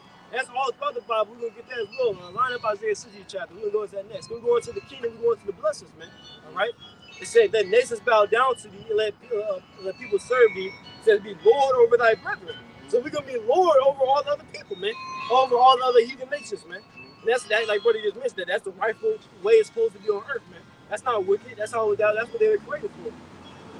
Let people serve thee, and nations bow down to thee. Be Lord over thy brethren, sir, and let thy mother's sons bow down to thee. You have multiple Hebrews. The Hebrew Israelites, we're not just the only Hebrew nation. You got Hebrew Moabites, Hebrew Ammonites, you got Hebrew the Syrians is Hebrews, Hebrew Edomites. There's multiple Hebrew nations. That's why these Amalekites over there in our land claiming to be us, they be like, it's something they call anti-Semitism. I'm like, bro, but the first foremost, the proper term is Shem, but it's multiple Shemite, it's multiple Semitic nations. Not just the Israelites are not the only Semitic people. There's multiple Semitic people, man. Right. But the Lord said, wait, so that mother's sons bow down to you, man. And that means Esau anti-Semitic for dropping bombs on Israel and all that. Exactly. Ishmael's Semitic. Right. Ishmael's a Hebrew. Right. It says, cursed be everyone that curseth thee, and blessed be he that blesseth thee. So that's the blood they said, cursed be he that curseth thee, and blessed be he that blesseth thee. And none of the other heathen nations have blessed the nation of Israel. They've all cursed us, man. They've all had their appointed time to put us in captivity, man. So guess what? So they got to get cursed now. They're going to go into captivity, man. That first, like I said, that first 1,000 years of the kingdom, it's going to be hardcore chattel slavery is coming back, man. Times 10. Yeah, exactly. Times 1,000. Like I tell you in Second Maccabees, man. You're going to be mad. You'll be getting effed up. Like, okay, yeah, we're going to be gods, man. Like what I always say, but the game Mortal Kombat, I love that game. All right, the different spiritual power and stuff they got in there, Sub-Zero, freezing minutes. We're going to be doing that for them. freeze somebody like he did my nigga Jackson in recent Mortal Kombat movie. Froze his arms off, froze his arms, and they fell, broke them off. You can be doing that to them. That's righteous, man. We said what? Trillions of righteous thing with the Most High. We do their trouble, so then trouble do, man. Tribulation, so then that trouble do. So they gonna get paid back, and the Lord will give us the blessing to do it, man. Ezekiel 25:14. By the hand of my people Israel, man. No? Right. Keep going. And that's the blessing we're going into, man. In fact, all the other nations will bow down to us, man. That's what the gospel is about. That's what our forefathers asked the disciples asked Yahweh shot, man. In Acts the first chapter, the Lord was thou at this time restored a king to Israel. Well, why did they say the whole world? The Lord was thou at this time restored a king to the people. No, he said to Israel, man, to Yashar Allah, he is a prince of the power, man. They knew this was about, man. Sirach 17:17 say Israel is the Lord's portion.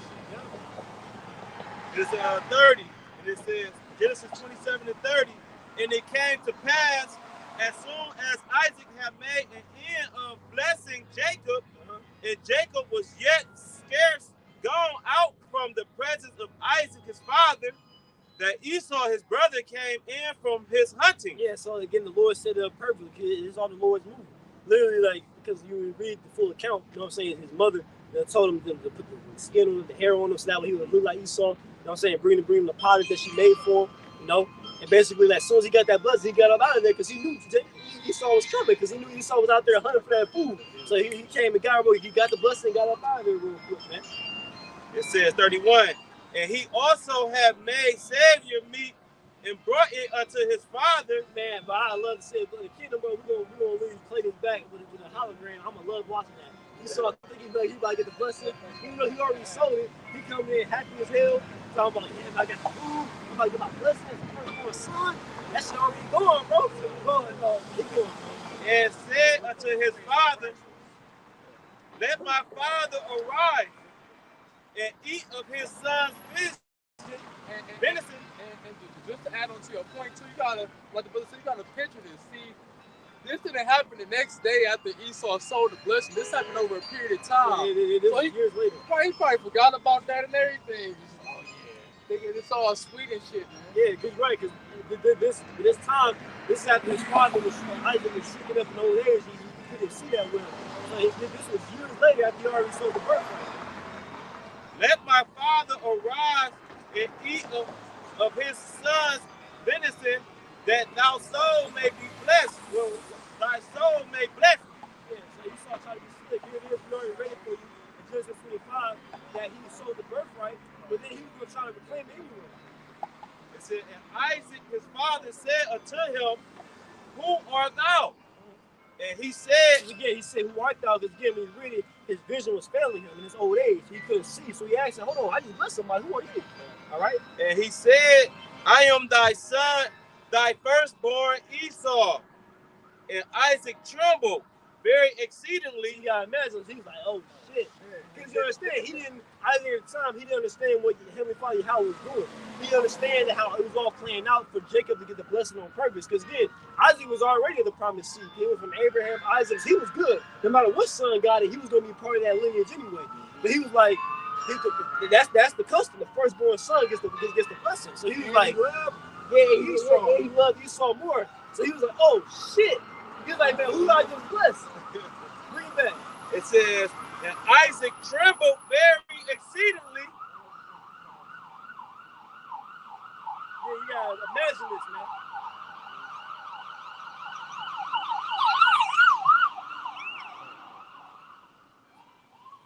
It says, Genesis 27:33, and Isaac trembled very exceedingly, and said, who?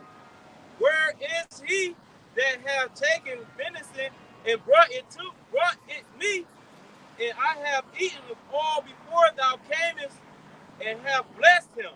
So you already blessed him.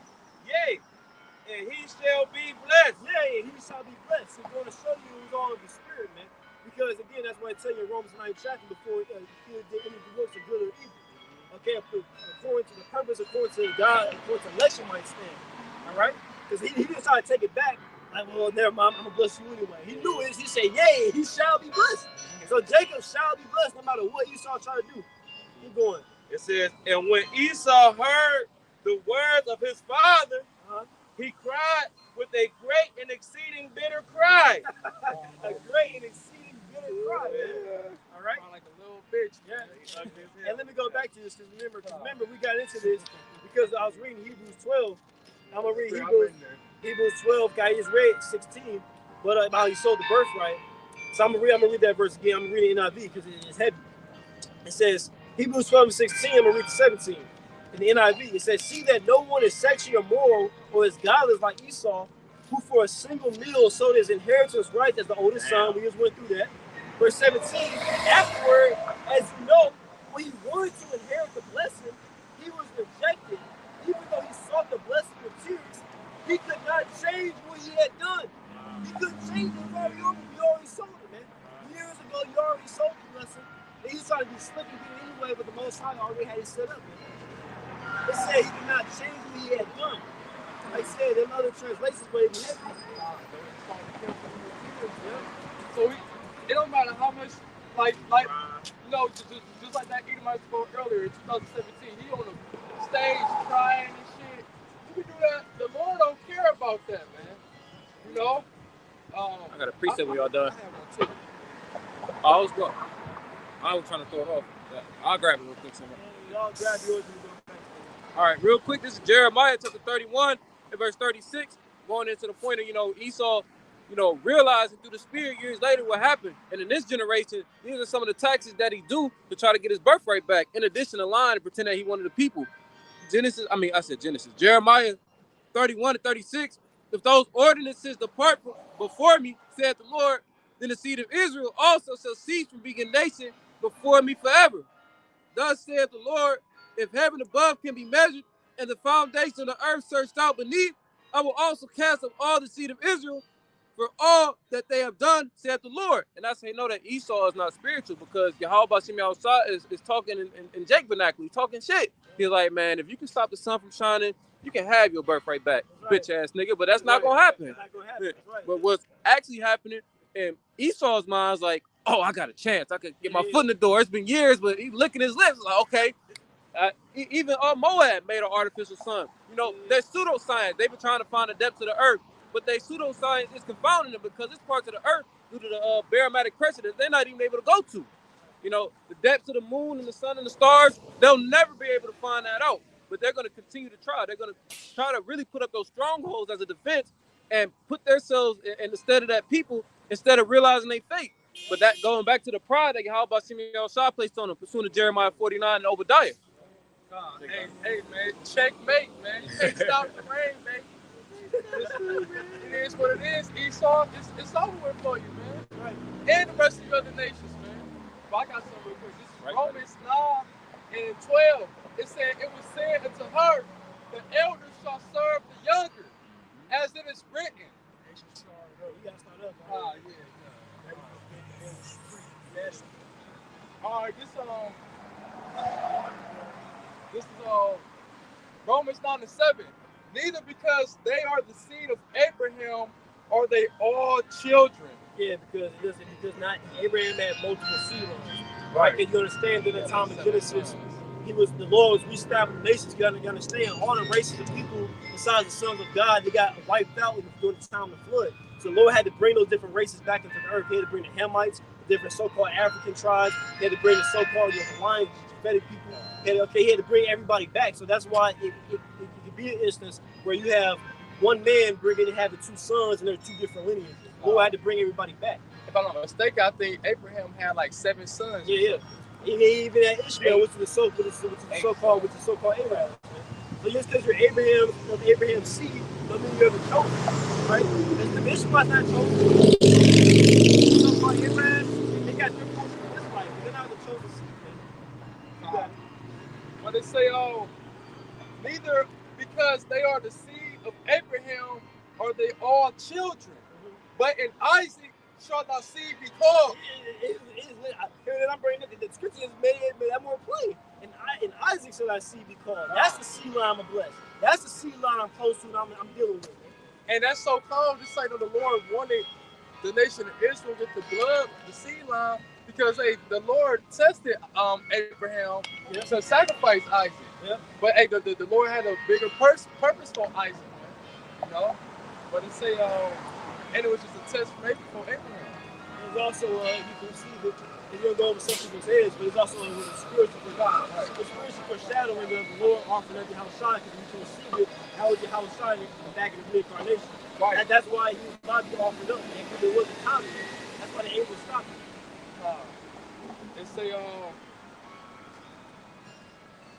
It say that is they which are the children of the flesh, these are not the children of the Most High, but the children. Read that part back again. It say that is they which are the children of the flesh, these are not the children of the Most High. And that's talking about Ishmael because it started off with Abraham, then it went to Isaac. Right. Because This Galatians 4:22. it said the children of the flesh. And it reads, "For it is written that Abraham had two sons, the one by a bondmaid," which was Hagar, right? Yeah. And it says the other by a free woman. But he who was of the bondwoman was born after the flesh. Born after what? The flesh. It say that is this Romans 9:8. That is they which are the children of the flesh. Talk about Ishmael. These are not the children of the Most High. Brother, I thought everybody was children of the Most High, brother. What? You trying to tell me that's in the Bible? The Bible says that everybody is children of the Most High? Let me see that. I don't know about that. I'm asking Pastor Porch on Sunday. And when I was taking some classes and shit, I was in a Arab class, and they teach that they know Abraham. And they know that they Ishmael. Yeah. Nah. It say, these are not the children of the Most High, but the children of the promise are counted for the seed. That's simple. Children of the promise. Everybody knows that. Children of the promise. Israelites, man. It say, for this is the word of promise. At this time will I come, and Sarah shall have a son. And not only this, but when Rebekah also had conceived by one, even by our father Isaac, for the children being not yet born, neither having done any good or evil. So it was set up for the spirit. It says, neither having done any good or evil, that the purpose of the Most High, according to the election, might stand. So everybody had their role. It was like a movie director. You hire people in certain roles and give them a script. That's how it is, man. Okay, Jacob is the hero, and then Esau is the villain. He's the antagonist, man. He's the problem child. Exactly. He's our evil twin brother. And that's why it was fighting in the womb. Right. It says, not of works, but of him that calleth. It was said unto her, the elder shall serve the younger. That's what the angel told her. When the children was playing in the womb, the firstborn will serve the younger son. So Esau is the end of the world, and Jacob is the beginning of that right. world. And that's why when Esau came out, what it said, Jacob's hand held the heel of Esau. Right. That's symbolical. Jacob pulling Esau apart, man. That's what Yahushua would do. When that's so cold, it was the Lord. Yahushua gave Esau.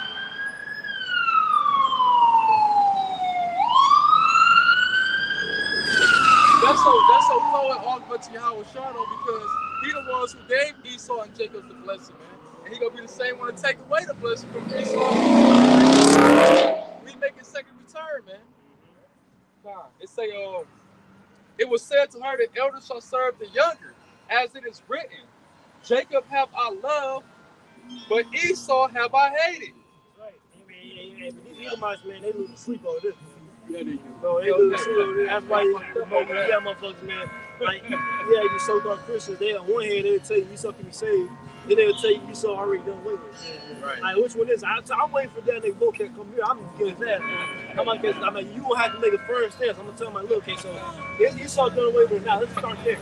Maybe you already know you can say, yeah, Esau can be saved, right? So why you just say, it's already cool.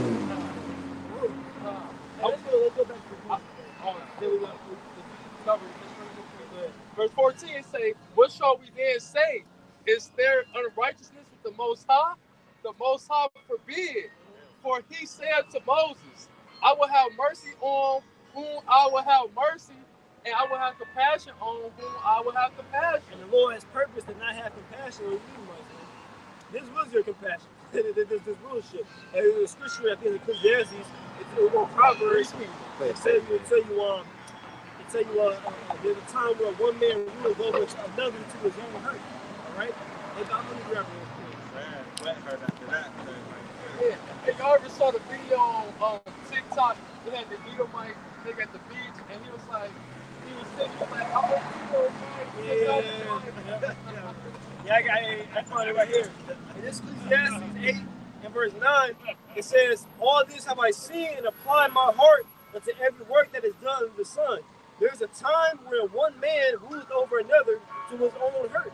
And so here it is, this devil, he thinks that him ruling over us is going to be beneficial, which it was temporarily. But in the long run, it's going to get your ass exterminated, man. So you really did this to your own hurt, all you nations, man. Everything you did, now you got to pay, man. Now you got to pay up. This is your own hurt, man.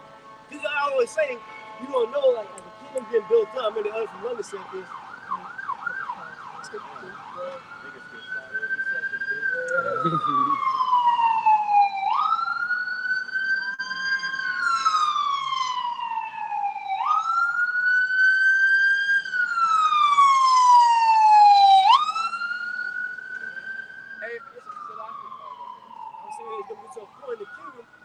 He's gonna be seeing like the kingdom being built up, precious stones, the peace. He's like, man, damn, man, this be a good thing.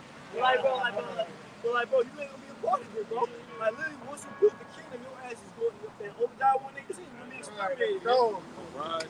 Hey, I'm about to say, you know, when the Lord gave Esau the blessing, you know, the Most High, he really was having a sense of humor for real, man. He literally was going on ice and like, here, look, take this gun and fucking kill yourself. Fuck it over with for you. Yeah, on the blade. His own blessing is about to be his own destruction, bro. Irony. And go back to the It's Genesis 27 and 34, and it says, and when Esau heard the words of his father, he cried with a great and exceeding bitter cry, and said unto his father, bless me, even me also, oh my father. He was crying out for a blessing, man. Bless me, even me also. And we'll listen to Isaac about tongue. Again, this is the milk we're going through, but this is very heavy, man. You gotta understand this. In the Bible, I remember Edomite said this. He was like, the Bible, there was an Edomite who was watching Israelite videos. He basically said, he was like, the Bible is different when you know who's who. Yeah, okay, real. So right. You understand, this is the so-called white man crying like, bro, give me a blessing too. Because he understood, like, but we got everything. And our blessing, he said, bro, immortality alone, we can close the book right there. We gonna live forever. We ain't never gonna die again. That's never, no heathen's ever gonna get that, man. So he's like, man, give me something. So listen to what I was about to tell him. He says, and he said, thy brother came with subtlety and have taken away thy blessing. And Isaac didn't know that Esau already sold it to him. Esau, of course, he didn't make him privy to that information. He was going to go get the blessing anyway. And he said, is not he rightly named Jacob?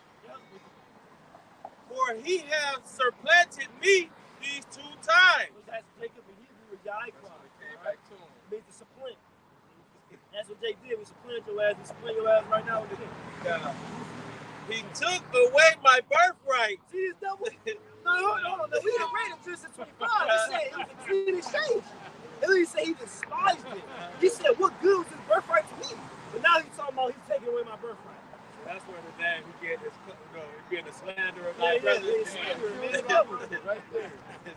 It says, he took away my birthright, and behold, now he have taken away my blessing. But it's all the same shit. It's dumb.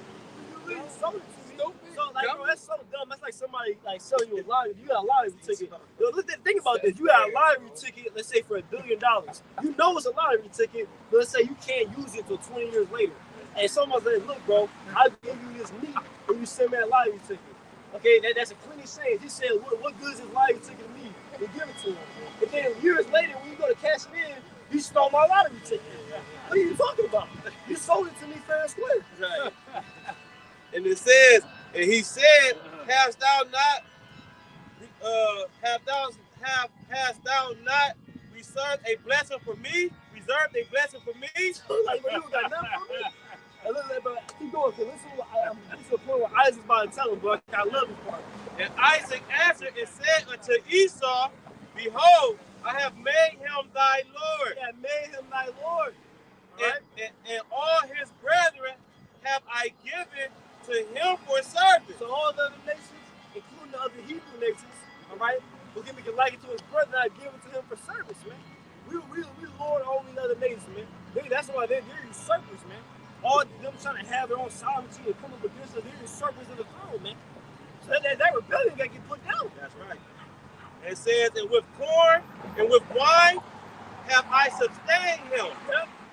And what shall I do now unto thee, my son? What shall I do for thee? Listen, I gave him everything. I gave him immortality. I gave him the golden palaces. I gave him rulership. What can I give you? He said, I made you a servant in his kingdom. What can I do for you? Hey, like that king told that one woman in the Book of Kings, the Lord can't help you. What the fuck I'm gonna do? It's a rap for you, man.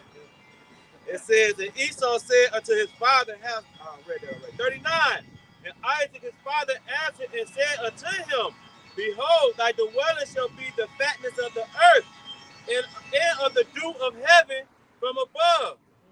And by thy sword shalt thou live. And that's exactly what we see right now. That's why Esau eat him again, like I said, when he goes to the fatness of the earth, that's the choice parts. When you go to these rich-ass neighborhoods and shit, it's all Esau there.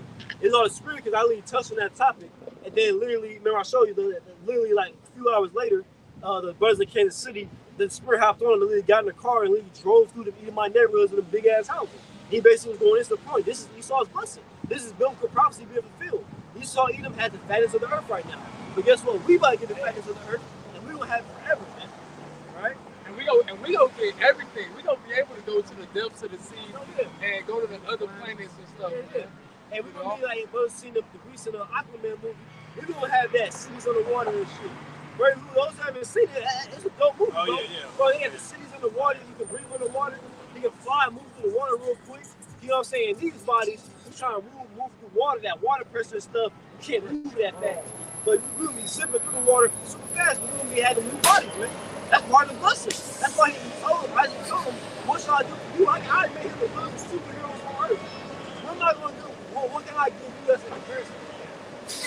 And just to say this in the movie also, that he was one with the animals again. He was touching whales, sharks, or everything came to him in that movie. Right? So that's what we're going to get back to. You'll be able to play with the Leviathan in the kingdom, man. Right. And it reads, and Isaac his father answered and said unto him, behold, thy dwelling shall be the fatness of the earth, and of the dew of heaven from above, and by thy sword shalt thou live. Yep, and that's exactly what he does. We saw the so-called white boy, he lives by the sword, he lives by that gun, he lives by weaponry. Because again, his might is not actually him being mighty, it's external things. See, when the Lord, even right now we mighty, but when the Lord really gives us that upgrade, we ourselves gonna be the weapon. We ain't gonna need guns and shit. That's low level shit, bro. Like they heard from Monday in that classic letter, bro. We don't even need guns and bullets, bro. We gonna be what I said. We need more combat in their ass, man. You Superman shooting laser vision out of the eye. That's what we gonna do. We ain't gonna need guns and aircraft, man. That's weak, man. That's carnal, bro. Our blessing is spiritual. And see again, Esau limited. He only got busted in bullets, but he got reload. You don't run out of laser beams in your eyes, man. We're gonna need cars like in movies, like a hero. He uses ice too much or some shit. He got like, what is it, Incredibles? He got to drink water, bro. We're gonna be on 1,000, 100. Cause listen, bro, we're gonna be tapped in to the Heavenly Father, bro. We're gonna be tapped into the Heavenly Father. That power coursing through your veins 24/7. They tell you in Isaiah 40, it tells you labor if not, no, it's weary, bro. The Lord don't get tired. Lord, think about this, man. Yahweh, the Heavenly Father, will give you so-called black man. He don't go to sleep, bro. He don't get tired, bro. He don't be like, man, you know, I need to tell you to pray for me now. He's always on go 24/7, man. So we're gonna get tapped into that power, man. It's the book of Philippians, chapter 3, verse 20. For our conversation compensation is in heaven, from which also we look for the Savior, the Lord Yahweh Shah Mashiach, who shall change our vile body, that it shall be fashioned like unto his glorious body, according to the working whereby he is able to subdue all things unto himself. I'm about to say we go in that word conversation, they go in the Enostrafe, that means a conduct. That's gonna be our lifestyle, man. We're gonna actually live that, you know. Yeah, immortal. You know what I mean? You go into that word, that's everlasting, man. All right. And see, I was just a well-known.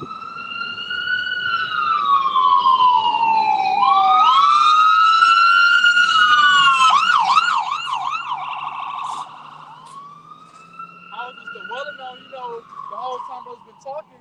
See, the stuff we doing now, coming out here preaching and getting built up in the spirit and stuff, that's the beginning stages of living that immortal life, man. You know, starting out. And real quick, man, the kids will say, I was trying to bring that verse back. This is Philippians chapter 3, verse 21. Who shall change our vile body, verse 20, for our compensation is in heaven, for which also we look for the Savior, the Lord Yahweh Shah Mashiach. Yeah, get that word conversation, it really goes into citizenship. You know, see, you say citizenship, even when you click on it, you click on the word citizenship. Now, our conversation, the word conversation, it says the Greek word, it says the administration of civil affairs of a commonwealth, the constitution of a commonwealth, form of government and the laws which is administered, a state commonwealth, the commonwealth of citizens, man. All right, so our commonwealth is in the heavens, man. That's why, again, second and sixth chapter, that's why we don't have an inheritance in this world. That's why our people, we down bad and the heathen prosper. Why? Because our prosperity is in the kingdom of heaven, man. Our citizenship is there. See, other nations, they don't have a citizenship there. See, now in America, like, we got our people who come from like Mexico and shit, and they don't have like a citizenship. They gotta sneak in and shit. Well, in the kingdom, we gonna have a citizenship. We gonna be the official citizens, man. All right. The other nations gonna be the same. New body is the Israelites only under the new covenant, and that's why we won't die. We'll be in the new body. We won't be able to sin. None of that. I want to say Salaki. I was thinking about the word conversation and second people, the third chapter. Go back to that Genesis. It says it's useful too if I wrap up around the next 7 minutes. I want you to have 2 more verses. Yeah, you on verse 40. Yeah, the last 2 verses. Okay, it says Genesis 27 and 40. And by thy sword shalt thou live, and shalt serve thy brother, and it shall come to pass when thou shalt have the dominion that thou shalt break his yoke from off thy neck. That's what happened. He was serving Jacob in the time of King David, in the time of Solomon. Remember, after Solomon sinned, when the Lord said, the Lord raised up an adversary against him, and Esau broke that yoke off. And he got from under our bondage. All right, he got from under our servitude. He's been on a rampage ever since. Man. All right. We've been serving him more. All right. It says, and Esau hated Jacob. Hold on. So this, all you people want to know, like so-called white boy, why he hates our people so much. White boy. Scripture about to tell you why. It says, and Esau hated Jacob because of the blessing wherewith his father blessed him. So Esau eat him because people want to like, oh, it's our skin color. Bro, no, it's clear. Bro, them Hamites are darker than us. Yeah. The Hamites, the real Africans, because we're not Africans. Bro, the East Indians, they darker than us, man. It's not because of your skin tone. It's that dark as hell. It's not because even the Pakistanis too. Them dark skinned Pakistans. But look, it's not because of our skin tone. It's because of the blessing, man. Because he's Esau and we're Jacob, and we got the blessing, the birthright. He saw you about that, man. That's why he hates you so much. That's why he got this undying hatred. It says, and Esau hated Jacob because of the blessing wherewith his father blessed him. And Esau said in his heart, the days of mourning for my father are at hand. Then will I slay my brother Jacob. That's what he's been doing the same MO, the same modus operandi to this day. That's his agenda. All right? Days of mourning my father at hand, so he mourned his father Isaac. He was on his deathbed, he died. And then what? Then I will slay my brother Jacob, man. He been that same mentality to the very day. That's why he hates us so much. That's why he's constantly persecuting our people, constantly harassing our people, wearing out the saints, man, because he hates us for the birthright, man. And that's why I said they shall come down with great wrath. They're going to have a shorter time. Yeah, he knows we're about to get that blessing we're waiting for, man. All right? So get that 2 6, starting like verse 7. Second Ezra chapter 6 and verse 7, it says, well, I'm sorry, verse 6. It says, then answered I and said, what shall be the parting asunder of the times, or when shall the end be the end of the first, and the beginning of it that followeth? Yeah, because Ezra, he was asking a good question, man. Basically asking, like, when is it going to be the end of the heathen rulership? When is it going to be our time, the Israelites to rule? Lord, you say you made everything for our sake. What's going on? Give me a breakdown. Update me. Verse 8, and he said unto me, from Abraham unto Isaac, when Jacob and Esau were born of him, yep. Jacob's hand held first the heel of Esau. That's what happened when they came out the womb. Literally, two twin babies that looked different. Jacob had color, he had his pigmentation, and Esau didn't. He looked like so-called white men today. All right, the red Hebrew Edomite, he's not white, man, he's red. His blood shows through his skin. Cause really, he wanted to go into it, it's really translucent. Cause really, you see the blood through it. His skin don't really have no color. You see like the fatty acid part. That's why you can see. That's why it looks like that. That's why you ever scrape your finger. Okay, those were colored. You scrape your skin or whatever. You see that fatty acid part. That's what Esau calls it. A little white, the white. Basically, you see that through Esau. His skin is translucent. You see that through. And then when he gets red, he gets hot. The blood rises to the top. That's why you see the redness, man. All right. Verse 9. For Esau is the end of the world, and Jacob is the beginning of it that follows. That's right. And the point I was meant to make too as well. Jacob's hand. That was all spiritual. Literally, when babies came out, Esau came out first. Then Jacob came out, and Jacob was holding his heel because he's going to pull him out of rulership. That's what we're doing right now through the spirit of the How shot, man.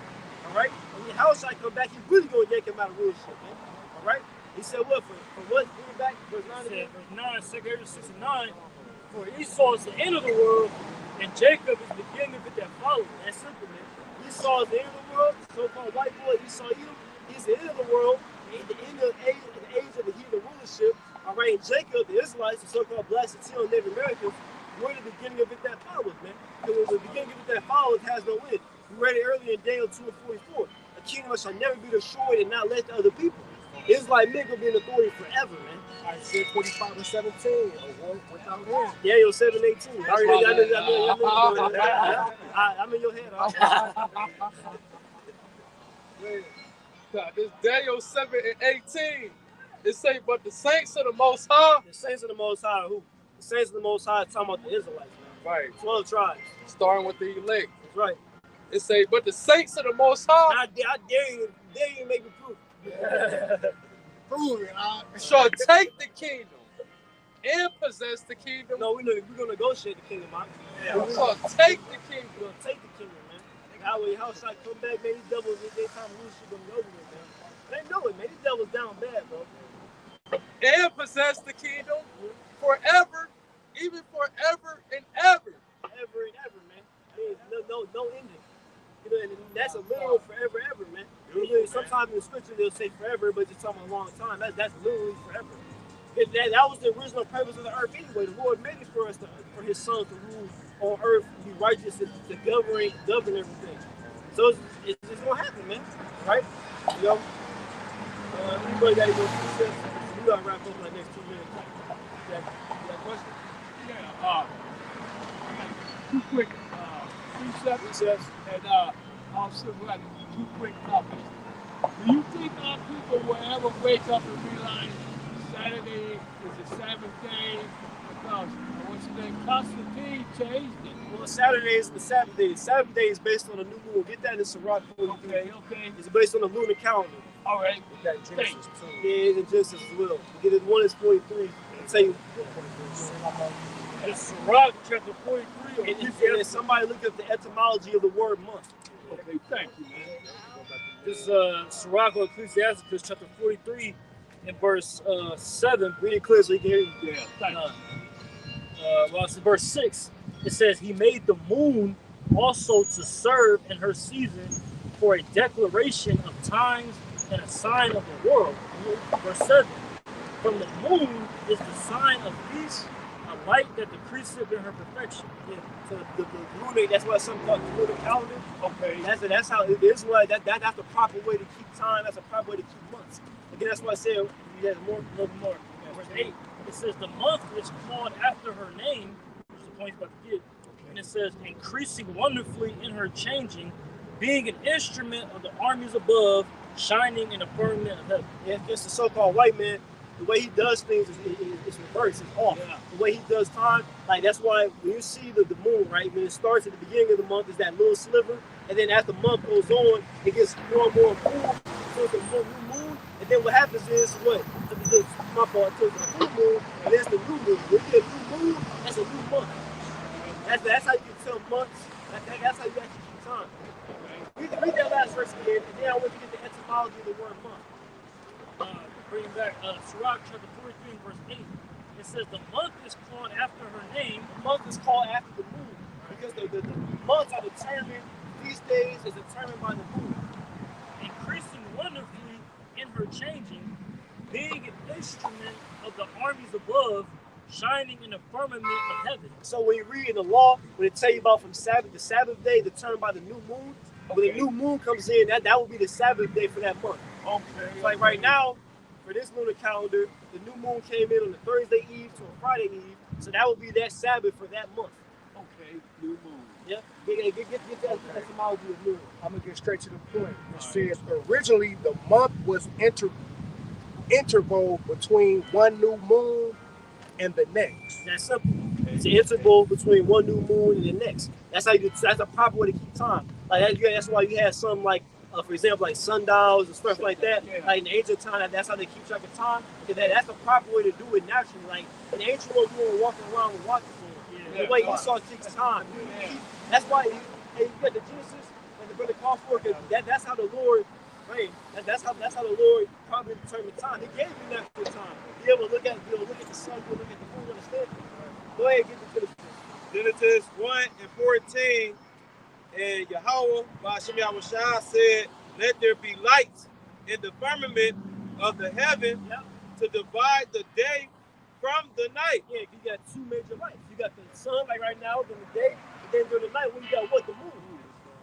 Yeah, and the stars, right? And let them be for signs and for seasons. Let them be for signs and seasons. And even with, that's why you got something like with the moon, the tides, etc. And it determines things on earth, from the weather, to the tides and the waters. All right, go ahead. And for days and years. Days and years. Again, days and years, months, weeks, is all determined by the moon. And It said, and let them be for lights in the firmament of the heaven to give light upon the earth. And it was so. Sure. And Yahweh made two great lights, the greater light to rule the day, and the lesser light to rule the night. I'm about to say, and look, like, even on the physical analogy, I don't want you to hurt your eyes, but if you look at the sun from a clock point of view, it's like 3:30 about now. From a clock point of view, that would be where 3:30 is. Wow. Okay. My last topic. Do you think a lot of our people will wake up and get out of this Edomite Christian religion, which are man-made religion, like Get that in Romans when it tell you the elect they received it, but the rest were blinded. It's only for the elect. Not our people are going to get it on this side. The Lord has the 144,000, the governing body, and then he has his great third, one third, multiple believers. It's not for everybody. they all fake man-made religion, and they still follow Baptist. That's Edomite religion, Right, but it's already prophecy that certain of our people, they would stay in there. Yeah, it's a spirit over there. Nobody loves you like Jesus. There's an Edomite on there waiting. This Romans chapter. Here's a precept what you said. Romans chapter 11 and verse 7. What then? Israel have not obtained that which is seeking for? Because our people, like I said earlier, about people have that question of what's the purpose of life? Why am I here? Well, certain of our people, they're not going to receive what they're looking for. Keep going. But the election have obtained it, and the rest were blinded. So it's the election have attained it, but the rest were blinded. The elect That's the predestined of the Israelites. Because even amongst our people, this truth is only for these people. That's right. But it's only an elect out of these people who are going to get it. Not everybody's going to get it. Southern and Northern Kingdom. Okay. But it's going to be, for first and foremost, 12,000 men out of each tribe, but then a great multitude of believers. Okay? But not every single one of our people is going to get it. You got the definition called elect. Yeah, we go to the word elect in the Greek. It goes to, it says, the act of picking out, choosing, of the act of God's free will by which before the foundation of the world he decreed his blessing to certain persons. Certain person, hey, brother, I have that precept. I have not chosen. You have not chosen me. I have chosen you. It says the decree made from choice by which he determined to bless certain persons through Hamashiach by grace alone, a favored person, God's elect. So even you right now, the fact that you can understand this, you can accept this, that's a blessing from the Lord. He opened up your mind to understand it. He didn't open up all of people's minds to understand it. That's why their heart is hard. They can't receive it. Hard. Yeah. Hard is hard. Yeah. Okay, I just got two quick precepts. One, Leviticus chapter 19, verse 28. No, it's supposed to be about the markings on the skin. They're supposed to put no tattoos, no marks. Yeah, this is Leviticus chapter 19 and verse 28. It says, "Ye shall not make any cuttings in your flesh for the dead, nor print any marks upon you. I am Yahweh Shemah." Thank you. And my last one, the Lord killeth. 1 Samuel chapter 2, verse 6. This is 1 Samuel chapter 2 and verse 6. It says, "The Lord killeth and maketh alive. He bringeth down to the grave and bringeth up." That's right. Because you had people, again, in Christianity, they teach you that, like, it's this balance between God and Satan. Like, no, Heavenly Father, Yahweh, that's his name. His son's name is Yahweh Shai. He's in complete control. He's controlling both sides. That's right. And good and evil. He killeth when he wants to. Yeah, man. That's Right. Isaiah 45 and 7. Well, see, man, that's a key reason on why a lot of people don't fear the Lord. Because a lot of people, they'd rather fear Satan because they think, well, Satan is the one killing people. When you understand the Lord is the one killing and making alive, you fear the Lord. Okay. Do you believe this kingdom is done? Absolutely. The scriptures say the kingdom is done. The kingdom say it's done. It's done. The scriptures say the kingdom is done. We have healed Babylon, but she's not healed. This place is through. You see what Africa doing? Africa throwing all the Edomites out. Yeah, that's right. The Edomites are scared because they laid down on their resources. Yeah. They had a pipeline going over to the European countries. Yeah. Africans said no more. Yeah, yeah. They don't know what to do. The dollar's going down. They can't steal from Africa no more. Oh, this fucking Edomite is scared. Yeah, right. In that first scripture, I think it was Leviticus 19 and 28, to about the tattoos. When you go into the word mark, it tell you, it say incision, imprintment, tattoo. Yeah. It literally say that. Not to do that. Man, I appreciate the feedback y'all gave me. I don't want to hold y'all, but thank you very much, man. And I'd like to get something up here. That's what we out here for. Lord, Yahweh Shemah outside. Lord, when it's edifying, we give all praises, honor, and glory to Yahweh, Ba'ashem, Yahweh Side, Ba'ashem, Rakakwadash. Wait 1 second. 1 second. Governor to Apostle Great Millstone, a shalom to Hopeful Leg, a Bible Ball, and Kwame Shalom. A Bible ball. Bible ball. Shalom.